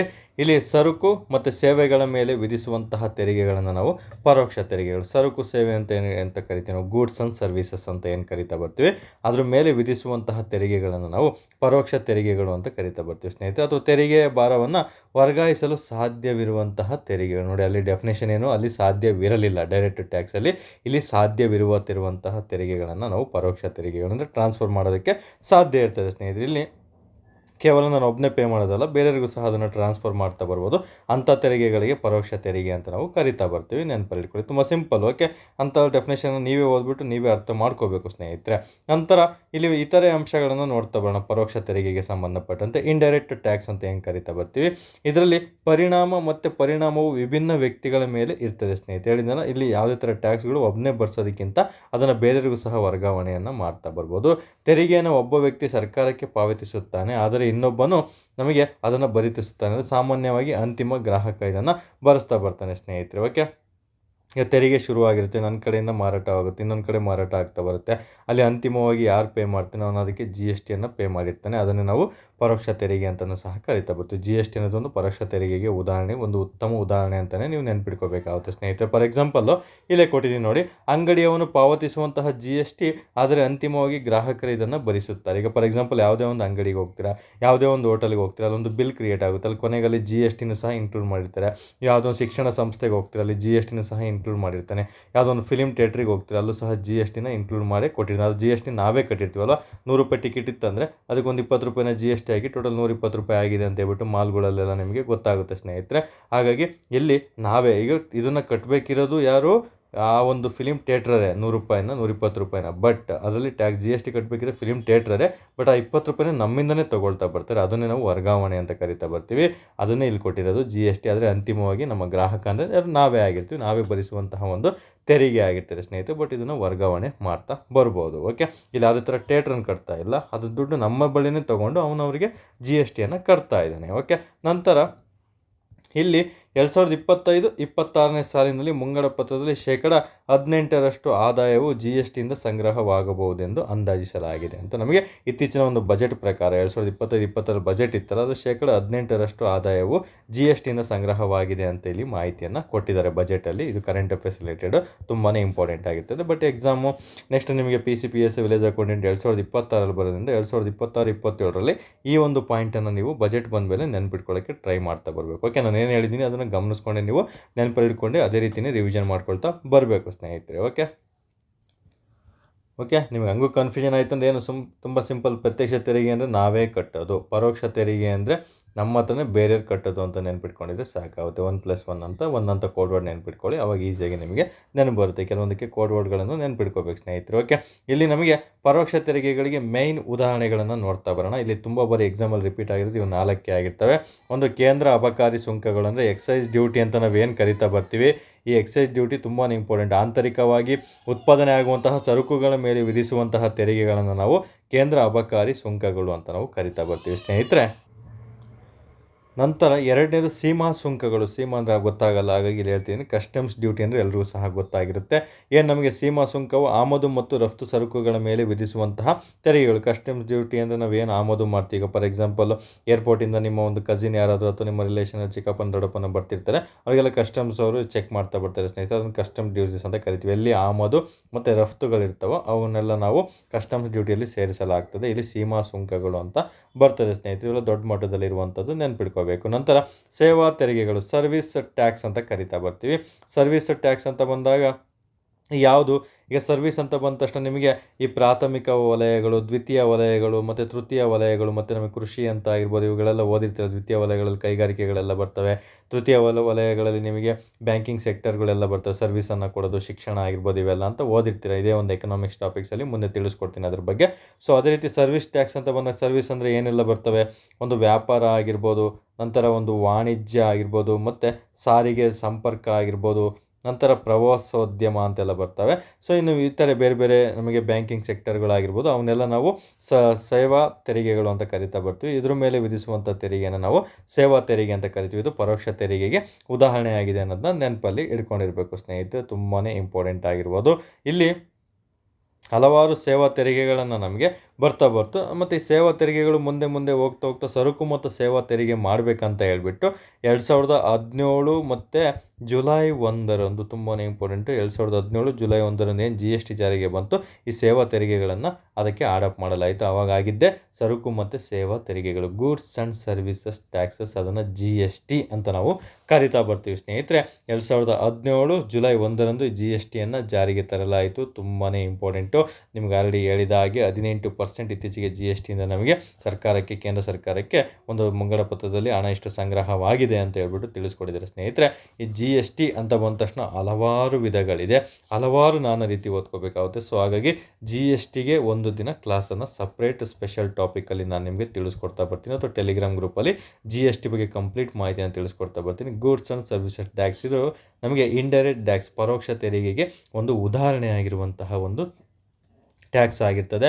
ತುಂಬಾ ಇಂಪಾರ್ಟೆಂಟು, ನೆನಪಲ್ಲಿ ಇರಲೇಬೇಕು, ಎಕ್ಸಾಮಲ್ಲಿ ಕೇಳ್ತಾ ಬರ್ತಾನೆ. ಹಾಗಾಗಿ ಅದಕ್ಕೇ ಮಿನಿಮಮ್ 30 to 40 ಮಿನಿಟ್ಸ್ ನಮಗೆ ಬೇಕಾಗುತ್ತೆ GST ಅಂತ ಬಂದಾಗ. ಯಾಕಂದರೆ ಅದರಲ್ಲಿ ವಿಧಗಳೇ ತುಂಬ ಇದೆ, ಯಾವ ರೀತಿ ಅದಕ್ಕೆ ವಿಧಿಸ್ತಾರಂತಲೂ ಸಹ ನಾನು ನಿಮಗೆ ತಿಳಿಸ್ಕೊಡ್ತಾ ಬರಬೇಕಾಗುತ್ತೆ. ಹಾಗಾಗಿ ನೀವು ಒಂದೊಂದಾಗಿ ಮಾಹಿತಿಯನ್ನು ಅದರಲ್ಲಿ ತಿಳಿಸ್ಕೊಡ್ತಾ ಬರ್ತೀನಿ ಸ್ನೇಹಿತರೆ. ಇಷ್ಟಾಯಿತು. ಇಷ್ಟು ಅಂಶಗಳು ನಮಗೇನು ಪ್ರತ್ಯಕ್ಷ ಮತ್ತು ಪರೋಕ್ಷ ತೆರಿಗೆಗಳ ಬಗ್ಗೆ ನೋಡ್ತಾ ಬಂದು, ಇವಾಗ ನಮಗೆ ಈ ಕೇಂದ್ರ ಸರ್ಕಾರದ ಒಂದು ತೆರಿಗೆಗಳು ಮತ್ತು ರಾಜ್ಯ ಸರ್ಕಾರದ ತೆರಿಗೆಗಳು ಮತ್ತು ಈ ಕೇಂದ್ರ ಸರ್ಕಾರ ಕಲೆಕ್ಟನ್ನು ಮಾಡಿಕೊಂಡು ರಾಜ್ಯ ಸರ್ಕಾರಕ್ಕೆ ಯಾವುದನ್ನು ತೆರಿಗೆಗಳನ್ನು ಕೊಡ್ತಾ ಬರುತ್ತೆ ಮತ್ತು ದುಡ್ಡನ್ನು ಹಂಚಿಕೆ ಮಾಡ್ತಾ ಬರುತ್ತೆ, ಅಥವಾ ರಾಜ್ಯ ಸರ್ಕಾರ ದುಡ್ಡನ್ನು ಒಂದು ತೆರಿಗೆಗಳನ್ನು ಕಲೆಕ್ಟ್ ಮಾಡಿಕೊಂಡು ಕೇಂದ್ರ ಸರ್ಕಾರಕ್ಕೆ ಕೊಡುತ್ತೆ ಮತ್ತು ಕೇಂದ್ರ ಸರ್ಕಾರ ಅವುಗಳನ್ನು ವಿಭಜನೆ ಮಾಡ್ತಾ ಬರುತ್ತೆ. ಯಾವ ರೀತಿ ವಿಭಜನೆ ಮಾಡುತ್ತೆ, ಯಾವೆಲ್ಲ ತೆರಿಗೆಗಳಿಗೆ ವಿಭಜನೆ ಮಾಡ್ತೇವೆ ಅನ್ನೋದ್ರ ಮೇಲೆ ನೆಕ್ಸ್ಟ್ ಲೆವೆಲ್ ಪ್ರಶ್ನೆಗಳು ಕೇಳಿದಾಗ ನಿಮಗೆ ಇಲ್ಲಿ ಬರ್ತವೆ. ಇಷ್ಟೊತ್ತು ಕೇಳಿದ್ದು ನಿಮಗೆ ಬೇಸಿಕ್ ಮತ್ತು ಆವರೇಜ್ ಲೆವೆಲ್ ಪ್ರಶ್ನೆಗಳನ್ನು, ಇಷ್ಟು ಅಂಶಗಳೇನು ಪ್ರತ್ಯಕ್ಷ ತೆರಿಗೆ, ಪರೋಕ್ಷ ತೆರಿಗೆ ಮತ್ತು ಅವುಗಳ ವಿಧಗಳಾಗಿರ್ಬೋದು, ನಂತರ ಉದಾಹರಣೆಗಳಾಗಿರ್ಬೋದು, ಅದ್ರ ಮೇಲೆ ಪ್ರಶ್ನೆಯನ್ನು ಕೇಳ್ತಾ ಬರ್ತಾನೆ. ನೆಕ್ಸ್ಟ್ ಲೆವೆಲ್ ಪ್ರಶ್ನೆ ಬಂದರೆ ಈ 4 ಟಾಪಿಕ್ಗಳ ಮೇಲೆ ನಿಮಗೆ ಪ್ರಶ್ನೆಗಳನ್ನು ಕೇಳ್ತಾ ಬರ್ತಾನೆ ಸ್ನೇಹಿತರೆ. ಈಗ ಅವುಗಳನ್ನು ನೋಡ್ತಾ ಬರೋಣ. ಸೊ ಇಲ್ಲಿ ಒಂದೊಂದಾಗಿ ನೋಡ್ತಾ ಬರೋಣ. ಸೊ ಕೆಲವರು ಪುಸ್ತಕಗಳು ಎಕನಾಮಿಕ್ಸಿಗೆ ಯಾವುದು ಬೆಸ್ಟ್ ಅಂತ ಕೇಳಿದೆ. ಸೊ ಕರ್ನಾಟಕದಲ್ಲಿ ಆಲ್ಮೋಸ್ಟ್ ಚೆನ್ನಾಗಿರೋದು ಗರಣಿ ಸರ್ ಬುಕ್, ಅವರು ಗರಣಿ ಎನ್ ಕೃಷ್ಣಮೂರ್ತಿ ಅಂತ ಬರುತ್ತೆ, ಅದನ್ನು ತೊಗೊಳ್ತಾ ಬರ್ಬೋದು. ನಾನು ಕೆಲವೊಂದು ಅಂಶಗಳನ್ನು ಅವರ ಪುಸ್ತಕದಿಂದಲೇ ತೊಗೊಂಡು ಓದ್ತಾ ಬರ್ತೀನಿ ಸ್ನೇಹಿತರೆ. ಯಾಕಂದರೆ ಕನ್ನಡದಲ್ಲಿ ಎಕನಾಮಿಕ್ಸಿಗೆ ದಿ ಬೆಸ್ಟ್ ಬುಕ್ ಅಂದರೆ ಇರೋದ್ರಲ್ಲಿ ಜಾಸ್ತಿ ಸೇಲ್ ಆಗೋದು ಗರಣಿ ಎನ್ ಕೃಷ್ಣಮೂರ್ತಿ ಸರ್ ಅವ್ರ ಬುಕ್ಕೇ ಆಗಿರ್ತದೆ. ತುಂಬ ಚೆನ್ನಾಗಿ ಕೊಟ್ಟಿದ್ದಾರೆ, ಬಟ್ ಅದರಲ್ಲಿ ಎಷ್ಟು ಬೇಕೋ ಅಷ್ಟು ನಾವು ಎಕ್ಸಾಮ್ ದೃಷ್ಟಿಯಿಂದ ಓದ್ಕೊಳ್ತಾ ಬರಬೇಕು ಸ್ನೇಹಿತರೆ. ಇದನ್ನು ಸಹ ಅವರ ಪುಸ್ತಕದಿಂದ ತೊಗೊಂಡಿರುವಂತಹ ಒಂದು ಅಂಶನೇ ಆಗಿರ್ತದೆ. ಓಕೆ, ನಂತರ ಇಲ್ಲಿ ಕೇಂದ್ರ ಸರ್ಕಾರ ಅಂತ ಬಂದಾಗ ಇಲ್ಲಿ ಕೇಂದ್ರ ಸರ್ಕಾರ ವಿಧಿಸಿ ಸಂಗ್ರಹಿಸುವಂತಹ ತೆರಿಗೆಗಳು ಯಾವುದು ಅಂತ ಒಂದು ಟಾಪಿಕನ್ನು ನೀಡಲಾಗಿದೆ. ಸೊ ಇಲ್ಲಿ ಕೇಂದ್ರ ಸರ್ಕಾರ ವಿಧಿಸಿ ಸಂಗ್ರಹಿಸುವಂಥ ತೆರಿಗೆಗಳು ಅಂದರೆ ಕಂಪ್ಲೀಟಾಗಿ ಕೇಂದ್ರ ಸರ್ಕಾರದ ತೆರಿಗೆಗಳು ಅಂತ ನೆನ್ಪಿಟ್ಕೋಬೇಕು. ನಿಮಗೆ ಆಲ್ರೆಡಿ ಹೇಳಿದ ಹಾಗೆ ಒಂದು ಆದಾಯ ತೆರಿಗೆ, ಅಬಕಾರಿ ತೆರಿಗೆ, ಬಂಡವಾಳ ಆಸ್ತಿ, ಷೇರು ಮಾರುಕಟ್ಟೆ ಮತ್ತು ರೈಲ್ವೆ ಬಾಡಿಗೆ, ಅಂತಾರಾಜ್ಯ ಸರಕುಗಳ ವ್ಯಾಪಾರದ ಮೇಲಿನ ತೆರಿಗೆಗಳು, ಇವೆಲ್ಲನೂ ಸಹ ನಮಗೆ ಕೇಂದ್ರ ಸರ್ಕಾರ ವಿಧಿಸುವಂತಹ ತೆರಿಗೆಗಳು ಅಂತ ನೆನ್ಪಿಟ್ಕೋಬೇಕು. ಫಾರ್ ಎಕ್ಸಾಂಪಲ್ಲು ನಿಮಗೆ ಇಲ್ಲಿ ಕನ್ಫ್ಯೂಷನ್ ಆಯಿತು, ನಿಮಗೆ ಕೇಂದ್ರ ಪಟ್ಟಿ ಮತ್ತು ರಾಜ್ಯ ಪಟ್ಟಿ ಅಂತ ನಿಮಗೆ ಸಂವಿಧಾನದಲ್ಲಿ ಓದಿರ್ತೀರ. ಅಲ್ಲಿ ನಮಗೆ ವೈಯಕ್ತಿಕ ಮಾರ್ಗದರ್ಶನ ಬ್ಯಾಚಲ್ಲಿ ಶುರುವಾದಂಥ ಅಭ್ಯರ್ಥಿಗಳಿಗೆ ಆಲ್ರೆಡಿ ಟ್ರಿಕ್ಸ್ ಹೇಳಿದೆ, ಯಾವ ರೀತಿ ಅದನ್ನು ನೆನ್ಪಿಟ್ಕೋಬೇಕು ಅಂತ ನೆನಪು ಮಾಡ್ಕೋಬೇಕಾಗುತ್ತೆ. ಇನ್ನು ಹೊಸ ಅಭ್ಯರ್ಥಿಗಳಿಗೆ ಮುಂದಿನ ದಿನಗಳಲ್ಲಿ ವೈಯಕ್ತಿಕ ಮಾರ್ಗದರ್ಶನ ಬ್ಯಾಚ್ ಜಾಯ್ನ್ ಆದಾಗ ನಿಮಗೂ ಸಹ ಒಂದು ಐಡಿಯಾ ಬರುತ್ತೆ. ತುಂಬ ಜನ ಕೇಳ್ತಾ ಇದ್ದೀರಾ, ಬಟ್ ಆದಷ್ಟು ಬೇಗ ಬ್ಯಾಚನ್ನು ಶುರು ಮಾಡ್ತೀನಿ ಸ್ನೇಹಿತರೆ. ಬಟ್ ಸ್ವಲ್ಪ ಡಿಲೇ ಆಗುತ್ತೆ, 1-1.5-2 ತಿಂಗಳಂತೂ ಗ್ಯಾಪ್ ಬೇಕಾಗುತ್ತೆ ಒಂದೊಂದು ಬ್ಯಾಚಿಗೆ ನಮಗೆ, ಯಾಕಂದರೆ ಎಲ್ಲನೂ ಸಹ ಹ್ಯಾಂಡ್ಲ್ ಮಾಡೋದು ಕಷ್ಟ ಆಗ್ತಾ ಬರ್ತದೆ. ಸೊ ಇಲ್ಲಿ ಕೇಂದ್ರ ಸರ್ಕಾರ ವಿಧಿಸಿ ಸಂಗ್ರಹಿಸುವಂತಹ ತೆರಿಗೆಗಳು ಅಂತ ಬಂದಾಗ ಇಷ್ಟು ಅಂಶಗಳು, ಮತ್ತು ರಾಜ್ಯ ಸರ್ಕಾರ ಇದನ್ನು ಹಾಗೆ ಸ್ಕ್ರೀನ್ಶಾಟನ್ನು ತೊಗೊಳ್ಳಿ ಅಥವಾ ನೋಟ್ಸನ್ನು ಸಹ ಮಾಡ್ಕೊಳ್ತಾ ಬನ್ನಿ.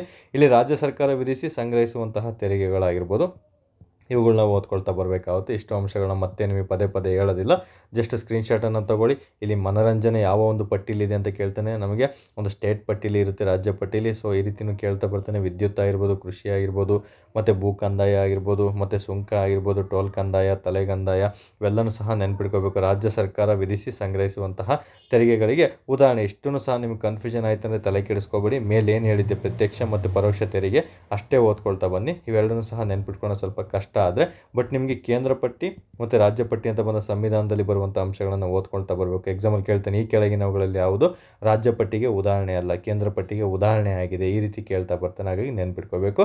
ನಿಮಗೆ ಈ ಮೇಲಿನ ಅಂಶ ನೆನ್ಪಿಟ್ಕೊಳ್ತಿರೋ ಬಿಡ್ತಿರೋ ಗೊತ್ತಿಲ್ಲ, ಕೇಂದ್ರ ಸರ್ಕಾರ ಮತ್ತು ರಾಜ್ಯ ಸರ್ಕಾರ ವಿಧಿಸುವ ತೆರಿಗೆಗಳು, ಇವನ್ನ ಕಡ್ಡಾಯವಾಗಿ ನೆನ್ಪಿಟ್ಕೊಳ್ಳಲೇಬೇಕು. ಇವೆರಡು ಟಾಪಿಕ್ಕು ತುಂಬಾ ಇಂಪಾರ್ಟೆಂಟ್. ಕೇಂದ್ರ ಸರ್ಕಾರ ವಿಧಿಸಿ ಸಂಗ್ರಹಿಸಿ ರಾಜ್ಯಗಳಿಗೆ ಸಂಪೂರ್ಣವಾಗಿ, ಟಾಪಿಕ್ ಇಂಪಾರ್ಟೆಂಟ್ ಇದು, ಸಂಪೂರ್ಣವಾಗಿ ವಿಧಿಸುವಂತಹ ತೆರಿಗೆಗಳು ಯಾವುದು, ವರ್ಗಾಯಿಸುವಂತಹ ತೆರಿಗೆಗಳು ಯಾವುದು ಅಂತ ಪ್ರಶ್ನೆ ಕೇಳ್ತಾನೆ. ಅದನ್ನು ಬಿಟ್ಟರೆ ಕೇಂದ್ರ ಸರ್ಕಾರ ತೆರಿಗೆ ವಿಧಿಸಿ ಸಂಗ್ರಹಿಸಿದ ಹಣವನ್ನು ರಾಜ್ಯಗಳೊಂದಿಗೆ ಹಂಚಿಕೆ ಮಾಡಿಕೊಳ್ಳುವಂತಹ ತೆರಿಗೆಗಳು ಯಾವುದು ಅಂತ ಕೇಳ್ತಾ ಬರ್ತಾನೆ. ಅಥವಾ ಕೇಂದ್ರ ಸರ್ಕಾರ ವಿಧಿಸಿ ರಾಜ್ಯಗಳು ಸಂಗ್ರಹಿಸಿ ಬಳಸಿಕೊಳ್ಳುವಂತಹ ತೆರಿಗೆಗಳು ಯಾವುದು ಅಂತ ಪ್ರಶ್ನೆ ಕೇಳ್ತಾನೆ. ಮೂರೂ ವೆರೈಟಿಯಲ್ಲೂ ನಿಮಗೆ ಪ್ರಶ್ನೆಗಳನ್ನು ಕೇಳ್ತಾ ಬರ್ತಾನೆ, ಕಡ್ಡಾಯವಾಗಿ ಓದ್ಕೊಳ್ತಾ ಬರಬೇಕಾಗುತ್ತೆ. ಇಲ್ಲಿ ಸಂಪೂರ್ಣವಾಗಿ ವರ್ಗಾಯಿಸುವಂಥ ತೆರಿಗೆಗಳು ಹಕ್ಕು ಆಗಿರ್ಬೋದು, ರೈಲು ಸಾರಿಗೆ ಬಾಡಿಗೆ ಮತ್ತು ದರಗಳಾಗಿರ್ಬೋದು, ವಾರ್ತಾಪತ್ರಿಕೆಗಳಾಗಿರ್ಬೋದು, ಸರಕು ಪ್ರಯಾಣಿಕರ ಮೇಲಿನ ಅಂತಿಮ ತೆರಿಗೆಗಳಾಗಿರ್ತವೆ ಮತ್ತು ಷೇರು ಮಾರ್ಕೆಟ್ಗಳಾಗಿರ್ತವೆ. ಸ್ನೇಹಿತರೆ ನೆನಪಲ್ಲಿರಬೇಕು. ಓಕೆ, ನಂತರ ಇಲ್ಲಿ ಕೇಂದ್ರ ಸರ್ಕಾರ, ಯಾಕಂದರೆ ಇಲ್ಲಿ ಅರ್ಥ ಮಾಡಿಸೋವಂಥದ್ದು ಏನಿಲ್ಲ, ಜಸ್ಟ್ ನಿಮಗೆ ಯಾವುದ್ರಲ್ಲಿ ಬರುತ್ತೆ ಯಾವ್ದು ಬರುತ್ತೆ ಅನ್ನೋದನ್ನ ನೆನ್ಪಿಟ್ಕೊಳ್ಳೇಬೇಕಾಗುತ್ತೆ.